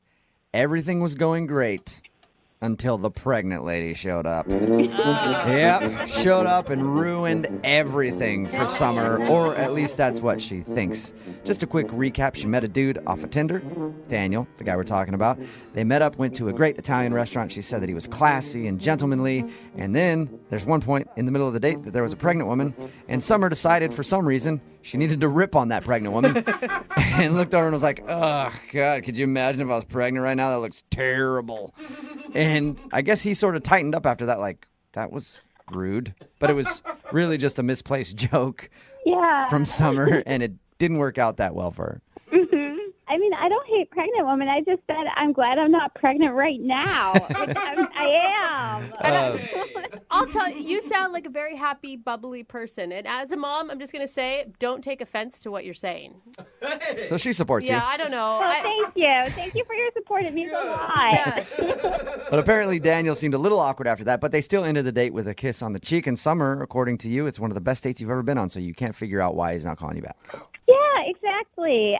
Everything seemed to go good except for that one little pocket of time. But otherwise, I mean, we ended so well. I don't get it. Why isn't he calling me? I wonder if the pregnant lady that you kind of made fun of at the restaurant, that could have been his baby. Oh, that makes sense. You No, want to see that? no way. It was like an ex-girlfriend that was in there, and he's like, that's my child. No, that's like a weird sitcom. That's like so light. Okay, I'm dialing his phone number right now. Here we go. Okay.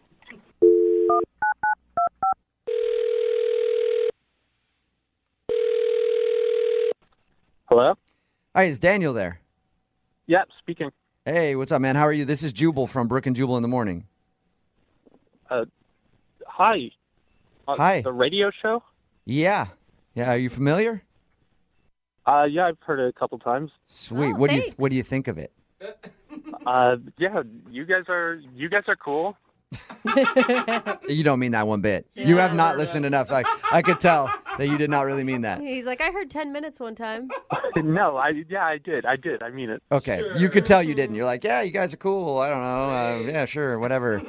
Well, I'm calling you today because we actually got an email about you. Okay. About what? Well, it's from a girl named Summer. Oh, Summer emailed you? Yeah, we do a segment on our show called The Second Date Update. So you went out with Summer, and she's tried to text you and call you since your date, but apparently you haven't responded, so she would call in the big guns. Oh, boy. All right. Yeah. So can you tell us why you aren't calling Summer back? I don't really want to. Well, she kind of wants an explanation. Dude, we talked to her, right? She had great things to say about you. She said it was like the best date of her life. She was really complimentary. That's really nice. I mean, we had a lot of fun. It was a fun time. So you liked it? She was fun. Are you not attracted to her? Is that the issue? No, she's cute. I like her. But it's just not going to work out. Okay. Well, why? If she's cute and you had fun. Yeah, it sounds awful. Is that a problem? You don't like that? No, I really like that. It's just she lied. She lied? Whoa. About what? Actually, let me rephrase that. She wasn't 100% truthful with me. Okay. But who is on a first date? Let's be honest. Well, yeah, but I mean, this is kind of an important thing that she wasn't very truthful about. What was it? Well, she said her name was Stephanie on Tinder. Okay. And then when we met, it was revealed that her name is Summer. So she uses a different name on Tinder. Yeah, well, number one, I don't know why someone would do that, but... I could think of a lot of reasons. Maybe she's got a crazy ex, or she doesn't want people to know, or she doesn't want her job to be able to search her on Tinder. Mm-hmm. Okay, I mean, nonetheless, it still wouldn't work out. Why? Why is that a big deal? Yeah. Well, yeah, so her name is Summer. Her name is Summer, okay. My last name is Pants, and if we were to, I don't know, like long-term relationship, get married at some point, her name would be Summer Pants. Come on, that is the dumbest. I think that's amazing. Yeah. I would love that. Well, I would not love that. It'd make me very uncomfortable knowing maybe people are making fun of her behind her back or something like that. Oh, my God. You jumped so many steps, by the way. Well, I know I'm going fast, but I'm looking for a long-term relationship. So I'm not there to just mess around with people. And So you're looking for a forever pants. yeah, okay, yeah. Okay. Hey, don't be a smarty pants, And Jubal, okay? You don't feel like somebody with the name Summer Pants would be the person that you want to be around all the time. No, it's just a little too awkward. Okay, but you are so many assumptions here. One, that she would even take your name when you got married. Like, a lot of women keep their last name, and that's fine. No, I come kind of from a more traditional point of view. So you want whoever you marry to take your last name? Yeah, I do. Even though it's an awkward life to live with the last name Pants. I know it is. I'm living it. But you're Daniel Pants, and you don't think Summer Pants would be a good partner for you. No, I just couldn't do that to her. All right. God. And that's it? That's the only reason? That is the biggest reason, yes. That is Okay. so ridiculous to me. Well- Yes, you gotta see you could it. be missing out on the love of your life because of a silly thing. And It's not years meant to of be. great jokes.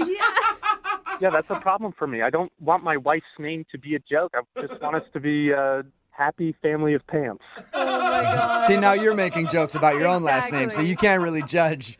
No, I'm allowed to. Okay, you're allowed I see to. how it works. Well, Daniel, I do have to let you know that Summer is on the phone listening right now, and she wants to talk to you. What? Yeah, you there, Summer No. Pants? No. I can't believe this. Wait, are you serious, Daniel? Really? It's just because of my name? Yeah, I mean, your name can't be changed. But like, this can't be the real reason. Like, there must be something else. And was there something else? Like, you won't hurt my feelings if you tell me. No, look, I had a great time with you. When I thought your name was Stephanie, everything was fine. And then you told me your name's actually Summer, and that kind of was it for me. This is so crazy. I just can't believe it. What if like Brooke said, I mean, I can keep my name. I don't have to change over to Pants. I mean, Yeah, but I'm kind of looking to have someone that has my last name with me. I can see That is so weird. Yeah, but Traditional. it's fine. I can hyphenate. I can always have my full name on the registry, and then You it's want to have Summer a Stephanie hyphenate Pants. pants?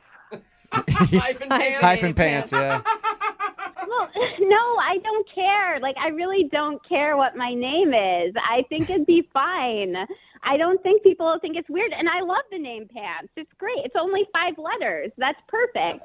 What? Well, you know, on the Scantron forms and stuff like that, it's so annoying to have a long last name. I would see not that. mind shortening down the Pants. That is Yeah, true. It's a I lot mean- easier to fill things out. The important things. Look, I'm looking out for you. I don't want you to go around and say, hi, my name is Summer Pants, and have people making fun of you behind your back. Who knows? Okay, this is going to sound really weird, but, like, I might just be ignorant. Is this, like, some sort of sex term that I don't know? No, it I isn't. don't know it either if you don't know it. But I think it should be. No. I mean, like, it's just you're making such a big deal out of it. I don't know if this is, like, some weird, like, what's it'd the be the reason? What's same so if- bad about it? It'd be the same if your name was Autumn. Autumn pants or Any spring season. pants. Yeah. But the thing Yeah. is, Daniel, I don't think that you're listening to her or anybody else in the room. Like, you are the only one that has a problem with summer pants. And you guys aren't getting married anytime soon. If you do, you just had one date. Why not give it another shot, Daniel? I just feel like we really got along well, and I really do want to see you again. And I don't know, like, I mean, I understand that you have reservations, but I mean, I think it's something that, you know, I'm okay with it. She is so understanding, Daniel. She seems really You are nice. going to be missing out if you worry too much about this pants thing. So, Daniel, would you like to go out with Summer again on a second date? We'll pay for it. What, you're going to pay for it? Okay. Yeah. Then, yeah, let's go to Hawaii. I'm not sending you to Hawaii, Mr. Pants. I think dinner. Well, you said you'd pay for it. How about this dinner at somewhere local? Or like a Hawaiian Cap restaurant. $75. I think that is pretty generous. Yes, that's great. You'll do that? All right. It could be a Hawaiian themed restaurant if you want. I don't care. Summer, does that sound good? Another date with Daniel? That sounds great. Thank you. You're welcome. Congratulations. Successful second date update. Hey. Yes, Thank you. Oh Yeah. my gosh, yay, I'm so excited. You better text or call me back, Daniel. I will, Summer Pants. See, now you guys already have a little joke. It could work out. Yeah, it could. I'm super excited to potentially be Mrs. Summer Pants. Yep. Don't rush things along, all right? One pant leg at a time. There it is. God, thank you so much. Brooke and Jubal in the morning. Text in at 78592 that says, I wish my last name was Pants. Pickup lines would be endless. Yeah, that's true. We're talking about today's second date update. A woman named Summer wanted to call this dude named Daniel, who wasn't calling back after their date. They had a great date. The reason that he wasn't calling back, she didn't tell him her name was not actually, or it was Summer. She had a different name on her profile online, and her real name is Summer. She has it changed for whatever reason. But she told him that her name was Summer, and he's like, I can't date you. Because his last name is Pants, and he didn't want to be dating somebody that would be named Summer Pants if they ever actually got married. Which is so dumb. I mean, it's like you, Jubal Flag, not dating someone named America. Yeah, and I would do that because I think it'd be even better. I'd be like, I love that. So they decided not to go out again. He just couldn't handle her being called Summer Pants. Unfortunately, though, I think that's an awesome name. Yeah. Hey, I'm Fox. I'd like to date a Harry. There you go. You know? Remember, if you want to do a second date update, all you have to do is email us, and we will call the person who didn't call you back. Moving 92.5 presents Brooke and Jubal's second date update. Whenever you're on a date, you can always kind of tell how it's going based on the mood of the person you're with. Sometimes you start a date, they're very happy, and they get even more excited by the end of the date, and you're like, that was a good date. Sometimes you can tell that things kind of shift. Like, I was on a date one time. She seemed very perky when she showed up, very happy to be there. And then in the middle of the date, started trying to slit her wrist with a butter knife. And I was like, I think she's trying to get out of this, but I can't really tell. And that's kind of what happened with Sasha, who's on the phone today. She says she could tell by the end of her date that her date's mood shifted dramatically. Sasha, what's up? How are you? Hey, good. How you doing? Was Not your too date bad. as subtle as what Jubal described? A little more subtle, I think. Okay, good. So tell us about the guy you want to call today. What's his name? His name's Evan. Evan. And where did you meet Evan? I met him at a bar after work on Friday. Okay. It wasn't like a late night, you both were hammered type of first meeting. No, not at all. In fact, I was supposed to meet my friend there, and I hadn't had anything. I was just waiting for her, and then he came in, so. Okay. So you met him at the bar, and then is this the date you're calling about, or did you guys actually go out on a real date? No, we never actually went out on a date, but we hung out for a really long time that night, and I thought we had a great time, so. What went on that made you think that you guys had a great time? He just made me laugh. Like, he didn't talk to me for a little bit when he came in, but, like. Did he have a line when he approached you? Yeah, he just said something cute, silly about, thank God it's Friday or something. It was, nothing crazy, Just normal. Yeah, just normal chit-chat. Normal's good nowadays. Yeah, right? Already a plus. Yeah, he was just really cute and sweet, and he bought me a drink, and my friend, canceled, so, yeah, he and I just ended up hanging out for, I don't know, 2 hours or so. Oh, that's a long time. Yeah. So, I mean, it felt like an impromptu date to you then. Yeah, we were having all kinds of conversation about, movies and music, and we connected over the fact that we both like classic rock and stuff like that. And Okay. And you said that you could tell by the end of your hangout that his mood changed. How'd that happen? so we were hanging out and we were getting a little tipsy, I guess, at that point, and the bar was setting up for karaoke. Mm-hmm. Fun. And since I was a little tipsy, I got kind of in the mood to sing. Ooh. So I did. I got up and I sang "I Will Always Love You" by Whitney Houston. Classic. That's Okay. that's a big endeavor there that you chose. Good range. Did you look him directly in the eye while you sang it? Because that might have turned him off. No, I didn't do that. But I feel like I did kind of a good job. I told the audience that I'd never really sung that in public at all, just in the shower and stuff. But the crowd just loved it. It was awesome. They just were applauding and coming up to me after and hugging me and wow. even, I know, and one lady even had tears in her eyes. And It must have been really good. Either that or everybody was just really drunk. Yeah. something. I don't know. One person even said that it was like the most beautiful thing they'd heard. I mean, it was serious. Whoa. Okay. Wait, and so his mood shifted after that? That was the downfall for him? Yeah. The whole mood was just weird after that. And then, 5 minutes after, he just made some excuse and said he had to go. And I, kind of was, tried to be cute about it and begged him in a cute, not weird, psycho way, but nice way to stay. Yeah. And he didn't. And it's been, 4 or 5 days, and he hasn't reached out. So I'm like, what? Have you tried to call him or contact him? Well, I reached out once, and he didn't respond. I don't want to be, some freak, you know, and right. Annoying. Right. So have us do it instead. That makes sense. All right, well, we'll figure it out. We'll play a song and then come back and call him and get your second date update, okay? Okay, sounds good. Moving 92.5. Brooke and Jubal in the mornings. Second date update. This hasn't been confirmed yet, but I'm pretty sure we have the best karaoke singer in the world on the phone with us right now. Her name's Sasha, and she's calling us for a second date update. And she told us about her first date. She went out with a dude named Evan. They actually just met at a bar, hung out all night. She sang karaoke, and the reason I say she has to be probably the best karaoke singer in the world is after she sang Whitney Houston's I Will Always Love You, apparently everybody in the bar was standing and clapping and hugging her, and I've never seen that happen at karaoke ever before. Most people are just laughing at the person who did it. So anyway, she's confused why Evan isn't calling her back. They hung out, and then he left, and he hasn't called her since. She's reached out to him one time and hasn't heard anything. Sasha, I didn't ask you in the first part of the second date update, but why do you think he doesn't want to call you? Oh, man, I don't know. I've been going over this, but, I mean, maybe he didn't get a chance to sing and wanted to, and I took the spotlight. Jealous? Oh, he could be jealous. If he's jealous that you're a better singer, you can't date him. I mean, that's one possibility, or I don't know, maybe, I was paying too much attention to the people who are giving me compliments for a little bit. I don't know. Yeah. Either way, you wouldn't want to date somebody like that. Yeah. They're going to be trying to outshine you, and you got to let your star shine, Sasha. Right. Thank you, yes. All right, I'm going to call him right now and see if we can get him on the phone, okay? Okay. Okay, here we go.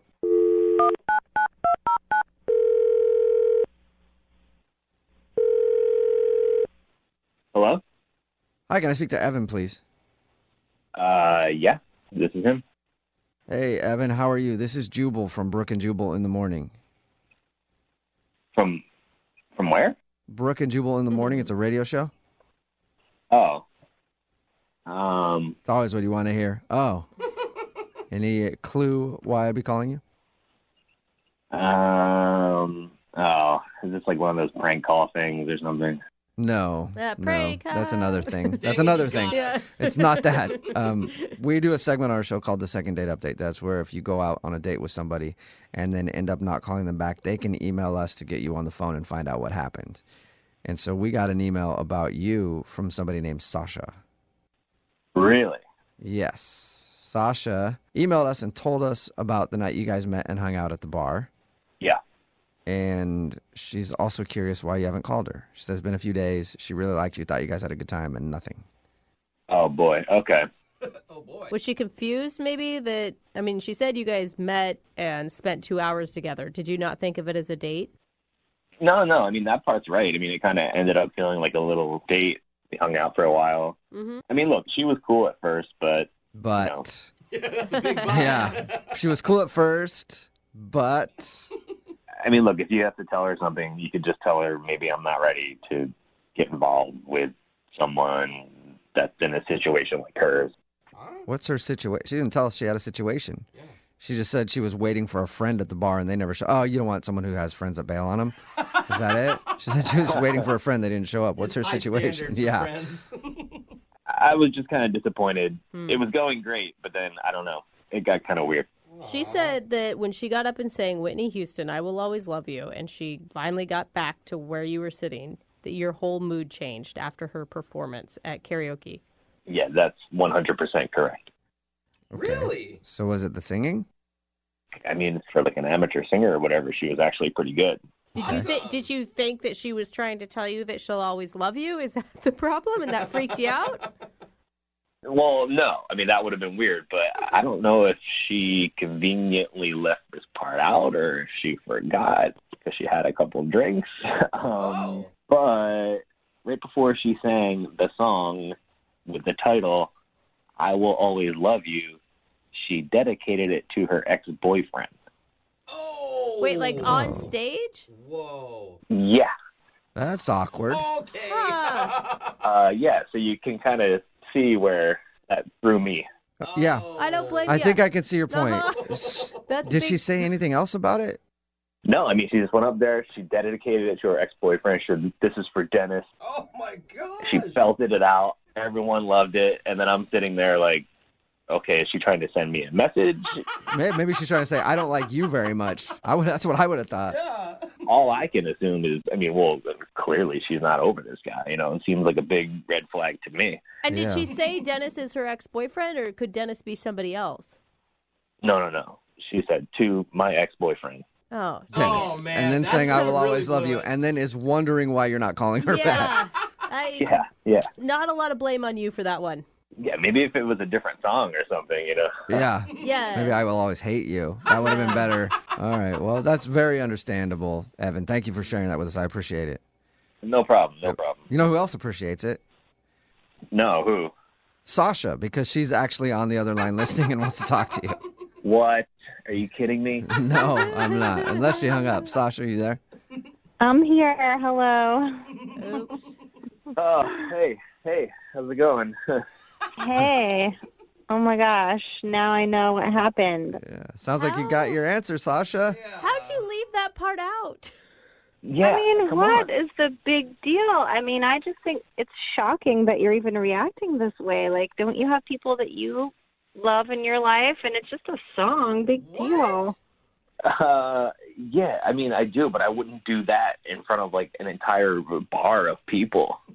Oh my gosh. I feel like you're just being kind of judgy about it. It's like I reached out to the radio folks for you because I wanted to see you, not him. And I mean, just like FYI, he's made it perfectly clear that there's zero chance that we would be getting back together, even if I wanted to. It's just it's done. It's just, See, I'm wondering why this guy made it clear that there's zero chance.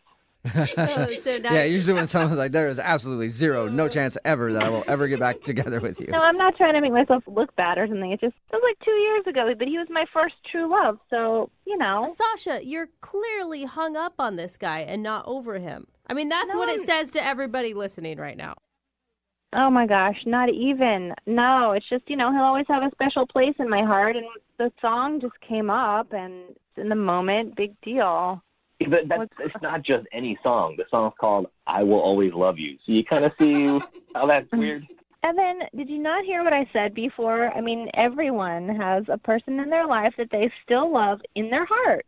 I mean, like Dennis, for example. He'll always be with me. Always, even just always be with me sounds kind of weird to me. It sounds like. And Sasha, Oh my God. I don't think everybody has an ex that they think about when they're on a first date with somebody else and dedicate songs to. Like, that's different than just always being, I don't know, emotionally attached to someone. I didn't know I was going to be on a date. I was supposed to meet my friend in the first place. I had had a couple of drinks.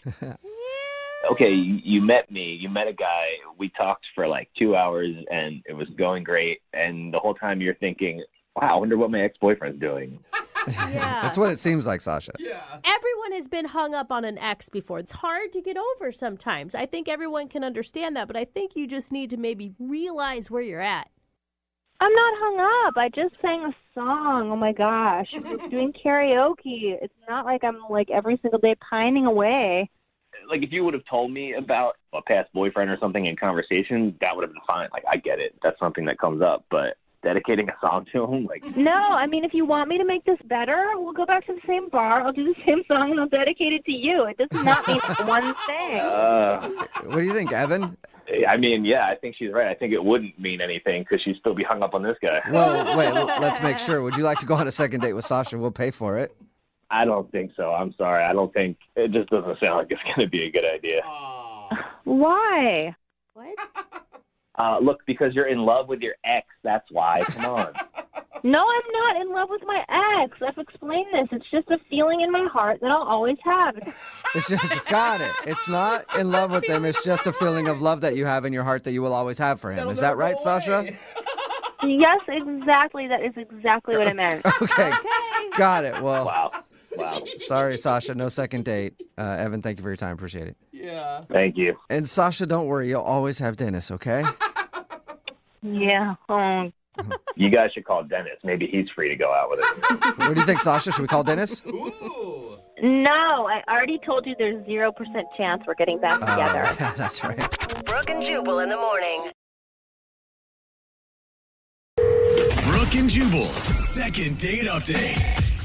A listener named Jack is on the phone to do a second date update right now, and apparently he thought his date went awesome until he got on the phone with our producers. Oh. And now he thinks he had a bad date.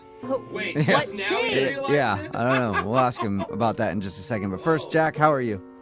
I'm doing all right. How are you guys? Not too bad. I'll ask you in a second why our producers scared you about your date. But first of all, tell us about the date. What's her name? Her name's Carolyn. Carolyn, all right. And how'd you meet Carolyn? Well, we were actually set up on a blind date by a work colleague. Ooh, risky on a lot Yeah. of fronts there. Yeah. Was it truly blind? You never saw her before or even a picture online? Well, I did. I mean, I'm just as weary as you. I'm not into the blind date thing. He mentioned it because, look, I'm just like looking to meet a woman who's chill and low maintenance. So when he said she was pretty, I didn't believe him at all. And so I made him show me a photo. Like, there are no pretty women who are chill and low maintenance. Doesn't it? It's not the movies, bro. Yeah, I mean, immediately I'm skeptical. You know, it's like the unicorn. So Yeah. he shows me a picture, and I'm, like I said, I'm shocked. And, you know, she's blonde, she's cute. So, you know, obviously immediately I changed my mind. So I'm like, yeah, why don't I try to meet this girl? Okay. So now you're into the unicorn. Yeah. So he sets it up. You know, we do the whole thing. We start texting, and so we decide we're going to meet up at a bar. Uh-huh. And I noticed clearly she looks just like her picture, and I'm stoked at this point. So Because she's also a punctual unicorn, which makes her an even better one. yeah, exactly. She didn't take 2 hours to get ready, or she's not late. It was just Checking all the boxes. Okay. So how was the date? Was it, I mean, my producer said that you were super confident about it until they asked you if you think anything went wrong. So how was it at first? And then tell us why you think things might have gone wrong now. Yeah, well, okay, it was, like, admittedly, it was off to a slow start. You know, like, I haven't been on a lot of dates. I've just been consumed at work, and it's just, like, hard to relax and have fun. But after a drink or two drinks, it starts to lighten up a little bit, and things started to go pretty smoothly. I mean, it turned out we had, like, a lot in common. Like, we're both hikers, love the outdoors. Okay. And, like, we had this weird thing where we strangely love Colin Firth movies. You know, the actor, like... I couldn't even name a movie that Colin's in. I have to Google him. I don't remember. He's the one I with get the him dark confused eyebrows. with Colin Farrell. Oh. I mean, Bridget Jones' Diary, Love Actually, The King's Men. I mean, guys, really, you don't like Colin Firth. I mean...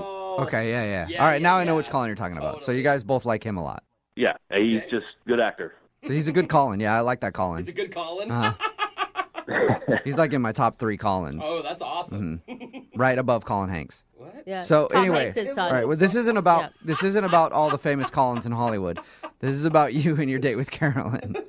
Well, yeah, so we're both digging on Colin, and we're laughing, and it's just a weird fact, you know, like, why do we both like this guy? But anyway, so up until that point, like, I couldn't figure out what was going on.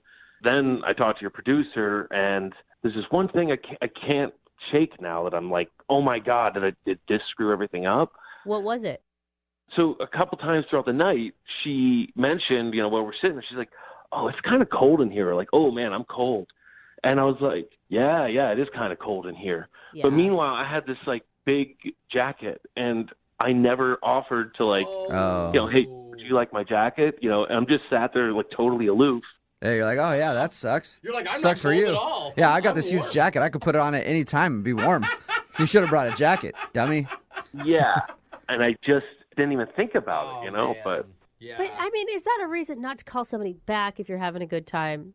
I mean, like, she did keep hinting it to me like a couple times, and I just didn't pick it up. Like, Yeah. so maybe, I don't know, does she think I'm stupid or just inconsiderate or what? Both? I do feel, though, as a woman, if you hint a couple times and it's obviously the dude is not picking up, then it's your responsibility to say, hey, can I borrow your jacket? I'm cold. Yeah, I don't know. Like, maybe it's on her, maybe it is on me, you know. But otherwise, the date in general it went really well. I mean, how did it end? So in the middle of the date, she said that eventually she's going to meet up with some friends after this, and it seems legit. Like, she actually had these plans. So I walked her to the parking lot, and we actually had a kiss. Oh, you did? Yeah. With each other? Yeah. Yeah. On each other, I know. Whoa, okay. I didn't know if maybe you guys both saw other people and started kissing them. Yeah. Good question, That's Jubal. good. Yeah. Real good I thought that was a question. hard-hitting question. Solid. Yeah.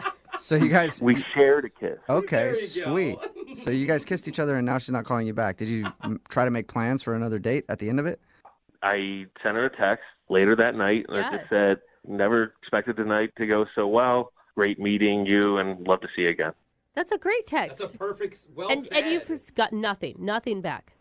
Nothing. Have you talked to your buddy who set you guys up on the blind date to begin with? Not really. It's just now because it's a work colleague and it's his friend. It's kind of like, like you said, it's complicated. Well, he set himself up for that drama by trying to play Cupid. So, yeah, I don't know. But what was it? Is it just like, was I not attractive enough? But when we kissed, so I don't know. She seemed like a quality person. I'd like to see her again. Okay, well, we'll play a song and then come back and call her and get your second date update, okay? Cool. All right, man, hang on. Moving 92.5. Brooke and Jubal in the mornings. Second date update. If you're just tuning in for today's second date update, Jack is on the phone, and Jack really would probably rather be calling the famous actor Colin Firth for a second date because apparently he loves Colin Firth a lot. But Jack, bad news, Colin Firth is married. I just looked him up on IMDb. Hey, I respect that. Yeah, okay. All right, well, respect his acting and his marriage, please, okay? Absolutely. So instead, we're going to call Carolyn. Jack went out with a girl named Carolyn. He actually met her through a colleague of his. It was kind of a blind date. And the reason I bring up Colin Firth is because according to Jack, the date started pretty slowly, and then once they started talking about Colin Firth, things picked up because apparently they both are huge fans of his. Wow. He ended the date with a kiss, but now she's not calling him back, so we're going to see if we can get her on the phone and find out why. Are you ready, Jack? I'm ready. I'm kind of nervous for you. You talk this woman up. She's cool, she's beautiful, she loves Colin Firth. It sounds like it honestly could be the start of a relationship. Yeah. Yeah, that's what I thought. That's why I sent that text. I was just like, this is quality stuff. This girl's my unicorn. Oh, All right, well, unicorn girl. We'll see if she answers her phone and then ask if you can go out with your unicorn again, okay? All right. All right, here we go.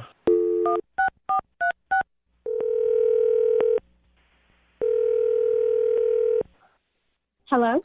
Hi, is this Carolyn? Yes? Hey, Carolyn, how are you? This is Jubal from Brooke and Jubal in the morning.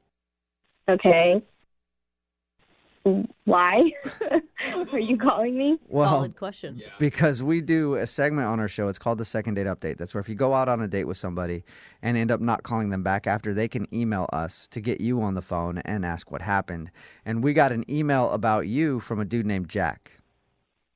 Oh, I'm so confused right now. What? I'll try one more time. So you went out on a date with a guy named Jack. Yeah, I did kind of. How did you know that? Because Jack emailed us. Jack emailed you? Yeah. About our date? Well, he emailed us because he said he had a really good time with you, but now you're not calling him back or answering his text messages, and he's confused. Is a good time? He said we had a good time? Yeah. Is this a joke? Am I being pranked right now? Wait, are you No. arguing with the fact that about the good time? The good time is what's freaking you out? I don't even know Jack. We didn't even go on a date. But What? You just said you did. No, kind of. We were supposed to go on a date. Our work friend set it up with us, but he came into the bar and he sat at a different table with another girl. Wait, what? Yeah. No way. Wait, you were at the bar to meet Jack. Jack walks in and goes and sits with a different woman. That's what I mean. I kind of went on a date with him, but it didn't actually happen because he sat at a different table. Oh So wait, Did you ever talk to him? No, we were texting a little bit to set up the date, but I've never talked to him in the face. So wait, you watched him walk in, sit at a different table, and then you didn't approach him? Yeah, I was just sitting there, and then he came in, walked right past me, and was talking to some other girl the whole time. So I wasn't sure if I made a mistake or he made a mistake, but I realized the whole thing was a mistake when I got a text from him later where he was telling me that he had a great time and he'd like to hang out again. Wait, no. So he accidentally went out on a date with another woman that was at the bar who he thought was Carolyn. I mean, that's what it looked like. I don't know. How does that even happen? I mean, I have no idea. All I know is that he walked in, he sat down at another table, was chatting with this girl who looks nothing like me, you know, and then they shared a kiss outside the bar when they were done. Wait. You stayed and watched their whole date? Yeah, I was already having my drink, so I was just going to finish it. And then I was, like, watching them because they looked like they were having a really good time, and I was trying to, like, address the whole situation with myself. I was just really confused, and it was kind of funny at the end. I would have ordered food and just sit next to him and hear the conversation. Yeah, I was just, like, really slowly sipping my drink because I didn't know what was happening. Well, in an entire evening, why did you never go up and tell him that you were Carolyn? I mean, he looked like he was having a good time with that girl. And, you know, if somebody makes a stupid mistake like that, like, I really don't want to, like, talk to them or go on a date with them. So it was almost like a blessing in disguise because, like, how do you make a mistake like that? Like, did he never ask her if her name was Carolyn? Like, I don't understand. Right. Well, I wonder if her name was Carolyn. Like, what are the chances of her name being Carolyn? Does she look kind of like you at all? We had the same color hair, blonde, but... You know, I honestly think I'm a little bit prettier than her. And I know that sounds bad, but, like, I am. And how did she sit through a whole date being called Carolyn? Yeah, we needed to talk to Jack to figure it out. Yeah. Good luck figuring it out. I don't know him, and I know that he didn't go out with me, so that's going to be a hard one to crack. Well, you want to hang on and figure out what happened because he's actually on the other line listening and wants to talk to you. Oh, or the other my person. God. Are you serious? Yeah. Jack, are you there still? Yeah. Explain. Yeah. What? I don't know if he You're gets it. joking, right? Like, Carolyn, you're messing with me. No, I'm not, Jack. Nice to meet you, by the way. What in the world? Who did I go out? I don't know. You kissed her. I'm sure you said her name at some point. Did you tell her your name? I don't think I just slipped in and just said, hi, really nice to meet you finally. And then we just started talking. I thought I was on a date with you. I'm just, like, really concerned about that girl now. So wait, how long was your date with non-Carolyn? Well, not that long because she said she had to go meet friends. I mean, an hour? An hour? So you sat for an hour with someone who you thought was Carolyn.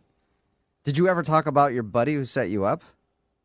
No, I mean, I even slipped it in there real quick just to make conversation, and she just looked at me kind of funny, so I just moved on. Oh, well. That is so crazy. Yeah, I mean, you must have seen a picture of me before. The only picture I saw was he showed me a group photo. So, like, it wasn't, like, super close, so there's, like, a bunch of people in the photo. I just knew you were about, like, 5'6" and had blonde hair. God. And the girl I sat down with, she was about 5'6", had blonde hair, very nice, and I had a nice time with her. I mean, you seem like you're describing a lot of girls who look the same way. I mean, well, why didn't you say anything if you knew I was walked into the wrong... Honestly, it was probably one of the funniest things I've ever seen in my life, and I was kind of just enjoying it from afar. And I thought, you know, maybe you would have figured it out since you were talking and laughing and having a great time, that you would realize, oh, this is not the person. But, I mean, at that point, I was just watching a TV show because you looked really dumb. What? Carolyn, are you mad at him? No, I mean, I don't know him. Like, I don't care. You don't know him well enough to be mad at him. Yeah, I don't know who Jack is. Like, we texted a few times just to find a bar to go to. Listen, Carolyn, like, I'm seriously, like, I feel dumb, but I'm so sorry this happened. Like, that was definitely not my intention in any way. You catfished yourself. He did. Him. But it worked out because the girl and you really clicked. No, he truly catfished himself. He can't get a hold of the real person now. Jack, so you didn't know this woman that you were talking to, and you made out at the end of your date, and she didn't, like, go, here's my number? No, she just said she had to meet up with other friends, and we kissed, and I didn't say anything. And So she just thought she was just some random dude came out and started hitting on her. She's like, I'll probably make out with him and then go hang out with my friends, I guess. Either that or Yeah. she thought she was meeting a date. I mean, like, you could easily go to meet somebody from Tinder, and then somebody shows up, and it's not the same person. You just figure you'll hit them back up on Tinder. That's true, too. Huh. Wow. How are we going to find her? That's what I'm most... Hopefully she's listening right now. Wait, do you want to go out with the real Carolyn, or are you more interested in fake Carolyn? I mean, really, I feel like I kind of owe real Carolyn an honest date. I mean, Real Carolyn. do you like Colin Firth movies, Carolyn?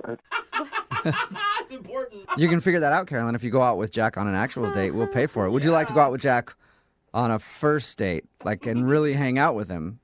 We'll pay for your date. Honestly, like, I don't know if I want to go out with him. Really? I think I would rather help him find fake Carolyn. Yes, find her. He called her his unicorn. Yeah, you did. I mean, That's really sweet to say. I bet she'd love that. Well, do you want to get together and hang out and help him find that girl somehow? Be a wingman. I mean, I didn't really see her other than the fact we have the same color hair and she's not that pretty as me. But all right. We don't need to insult her. Dude, you guys need to go back to the bar and question the wait staff. I mean, she was there before you. Maybe she used a credit card. Maybe there's a name. There's a paper trail. There's something. Oh, jeez. This sounded like a lot of work.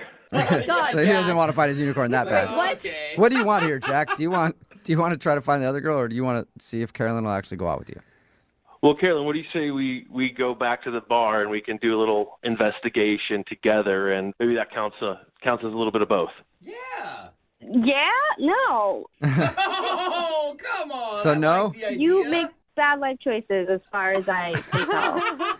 Is that a solid no on a date then? That's a solid no. Okay. Oh, no, okay. Oh, I'm sorry, Jack. Maybe somebody out there is listening that made out with a random dude at a bar who sat down at your table. Text in if Text you in are. 78592. Other than that, Jack, I don't know how we can help you. Well, you tried. If anybody, my unicorns out there listening to me, fake Carolyn, please come back to me. Yeah, all right. Fake Carolyn, if you're out there, hit up Jack. Brooke and Jubal in the morning. Got a text in at 78592 says, now everybody listening wants to help find the fake Caroline. Yeah. Talking about today's second date update. If you missed it, this dude Jack wanted to call Caroline. He thought she was great. They bonded over Colin Firth. But the thing is, it was a blind date. And he didn't go on a date with the right person because we called Caroline, the one that he was supposed to meet up with. She said that she was at the bar waiting for him. And he walked right past her and sat down with another woman. And he had no idea. I guess they kind of looked similar. And she ended up silently watching him from a few chairs away on his date with somebody that he didn't even know that he thought was Caroline. And she said that it seemed like they were having a great date. Wow. Yeah. How do we find fake Caroline? I know. Now, know. even the real Caroline didn't want to go out with him again because she's like, that's weird that you went on a blind date with me and then didn't even know who I was and sat with somebody else and had a date with them. Well, But she said she will help him find the real Caroline. Okay, well, Good. the hunt is on. Yeah, if it is. you went on a blind date with someone that you didn't mean to, Yeah. Text give us a call. Absolutely. We'll hook you up with Jack. Remember, if you want a second date update, all you have to do is email the show and we will call the person. Brooke and Jubal's second date update.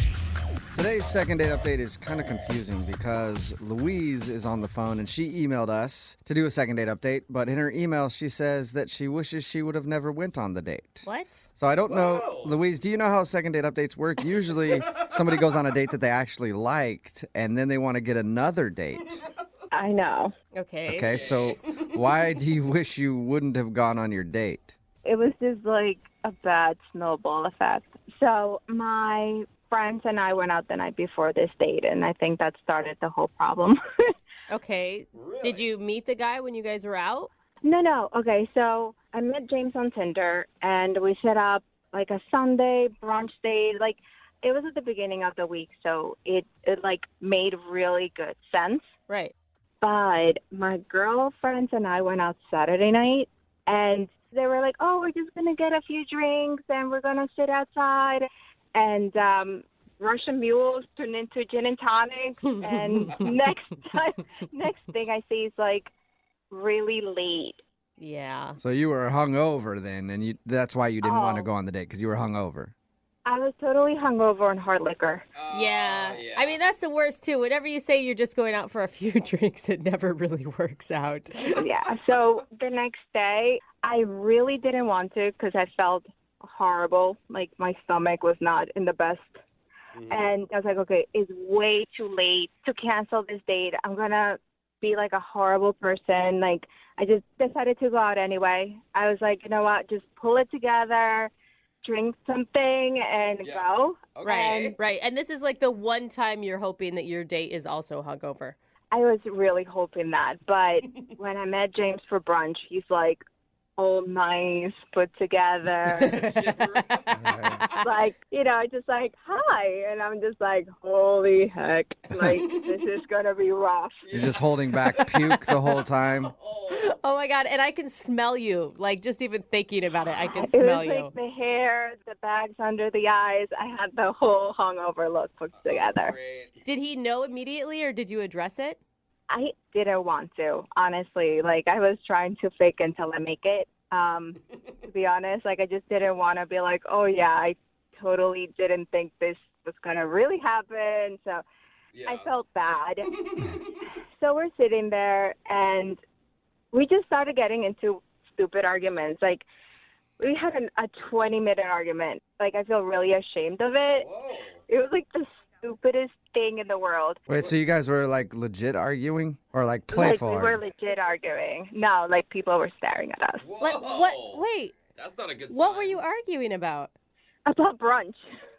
He was like trying to qualify what makes brunch brunch. Like, what is the guidelines and the definitions and the structure for brunch?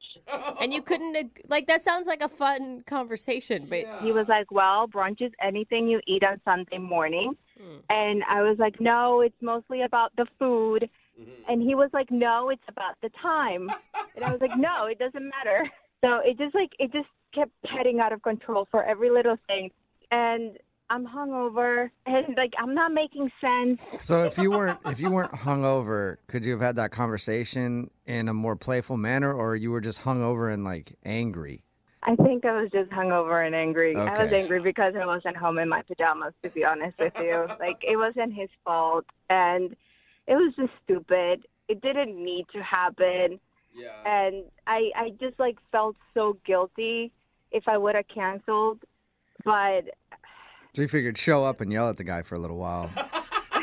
That'll be better. There you go. I didn't mean to. I felt really bad. Did you guys recover at all from that?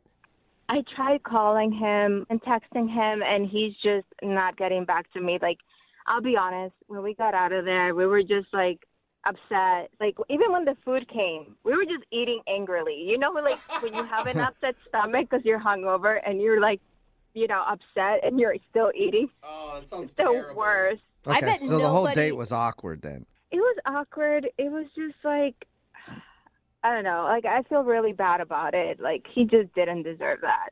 So you liked him, though, and you want to redo? Is that what you're saying? I do like him, and I want to redo, and I know it was immature, and I try to apologize, and it's just frustrating. Did you tell him that you were hungover and in a bad mood? No, I really just didn't want to tell him that. Like, I'm kind of ashamed of that. So you just let him think that you're just a terrible person that likes to get mad at people over brunch. Yeah, a little bit. Smooth. Okay. Yeah, I tried apologizing. He just won't pick up my call. All right, well, we'll play a song and then come back, see if we can get him to pick up our call and get your second date update, okay? Okay, thanks. All right, hang on. Moving 92.5. Brooke and Jubal in the mornings.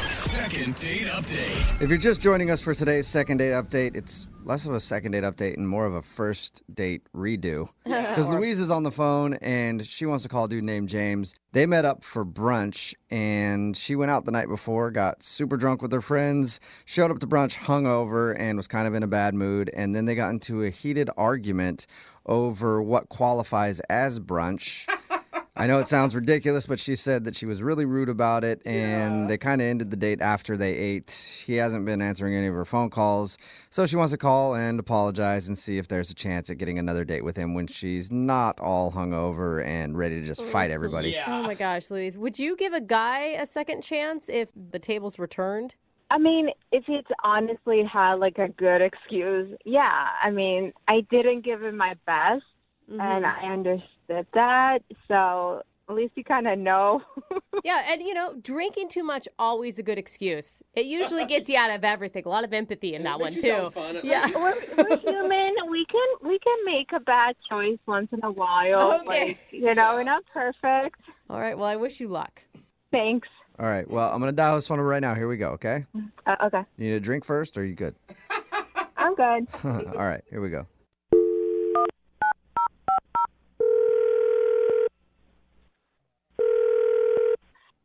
Hello? Hi, may I speak to James? Yeah, this is James. James, what's up, man? How are you? This is Jubal from Brooke and Jubal in the Morning. I'm sorry. Who is this? Jubal from Brooke and Jubal in the Morning. It's a radio show. Okay. Okay. Right. So, do you know? Have you heard the show before? Or I don't think so. I'm sorry. This is a radio show. yeah. What can I do for you? Well, you could listen once in a while. That'd be cool. But other than that, we actually got an email about you from one of our listeners. Wait, what? Yeah, we do a segment on our show. It's called the Second Date Update. So we got an email from a girl named Louise. Yeah. I'm going to say you probably remember going out with Louise. I do remember going out with Louise. Yeah. And she told us about your date. She says that it wasn't the best representation of who she is. And she wanted to not only apologize, but say she really liked going out with you and would love to get another opportunity. So she's doing it on a radio show?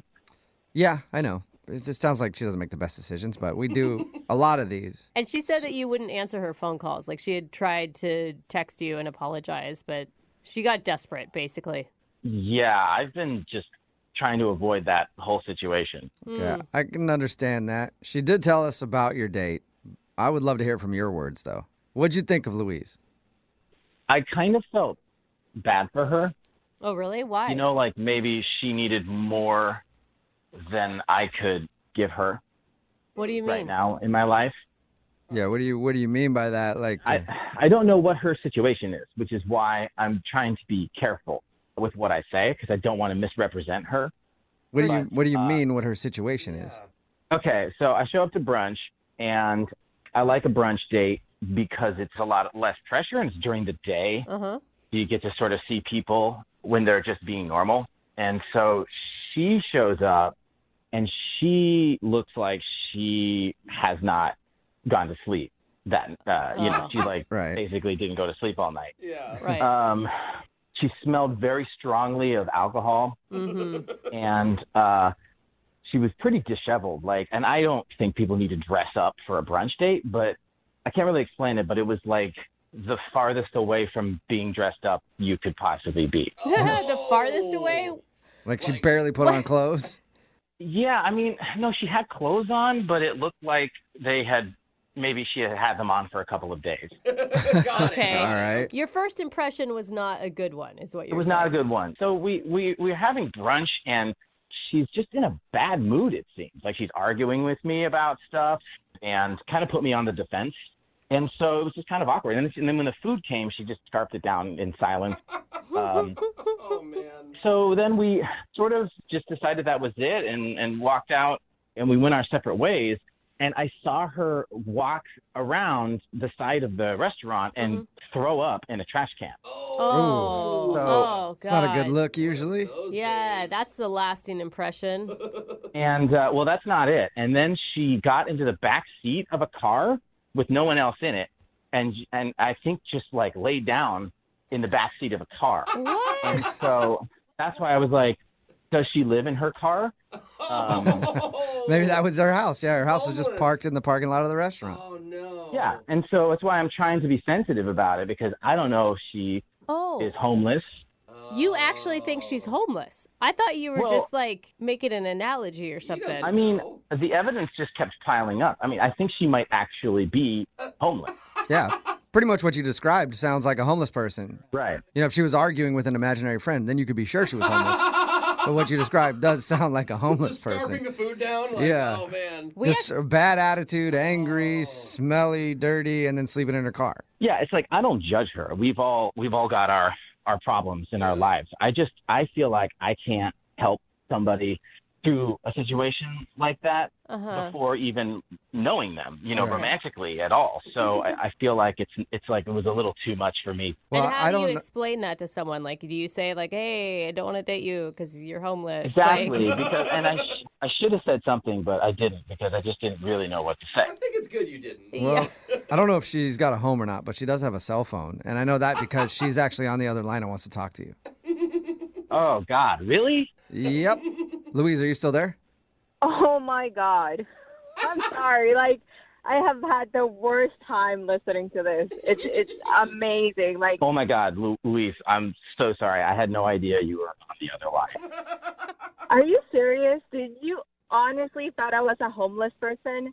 Listen, I'm really sorry. I did not mean to sort of out you like that. I didn't know if you have people who you know who don't know. No, like, I'm serious. I'm not. Like, I swear, I'm not homeless. I know people have a hard time admitting it. I get that, but I am not judging you. I swear. No, listen to me. I am not homeless. Like, you're borderline rude now. I went out the night before with my girlfriend. I had a little bit too much to drink, and I was trying to pull it together. So I showed up. I was hungover. Yes, it was really bad. But, okay, yes, I threw up on the side of the restaurant because I wasn't feeling good. And then I went, I took a nap in the back of my car for a few hours. You just took a nap right there in the parking lot. That's a hangover. It was bad. Okay. Yeah, no, I'm not judging. I've been there before. Yeah. James, do you believe her? Like, I can't believe that we've gotten to a point where she's trying to argue that she does, in fact, have a home. Well, you can understand sort of my concerns because you didn't tell me any of this. You just sort of showed up, and the way you were eating your food, you were eating it like you hadn't eaten in a couple of weeks. And that was surprising. Honestly, I just wanted to stop arguing. So I ate and didn't want to talk. I ate a little too fast. Obviously, you know that, I threw it up because I ate way too fast. I did that. And I wouldn't judge a woman's eating style, homeless or not. Just saying, James, for the future.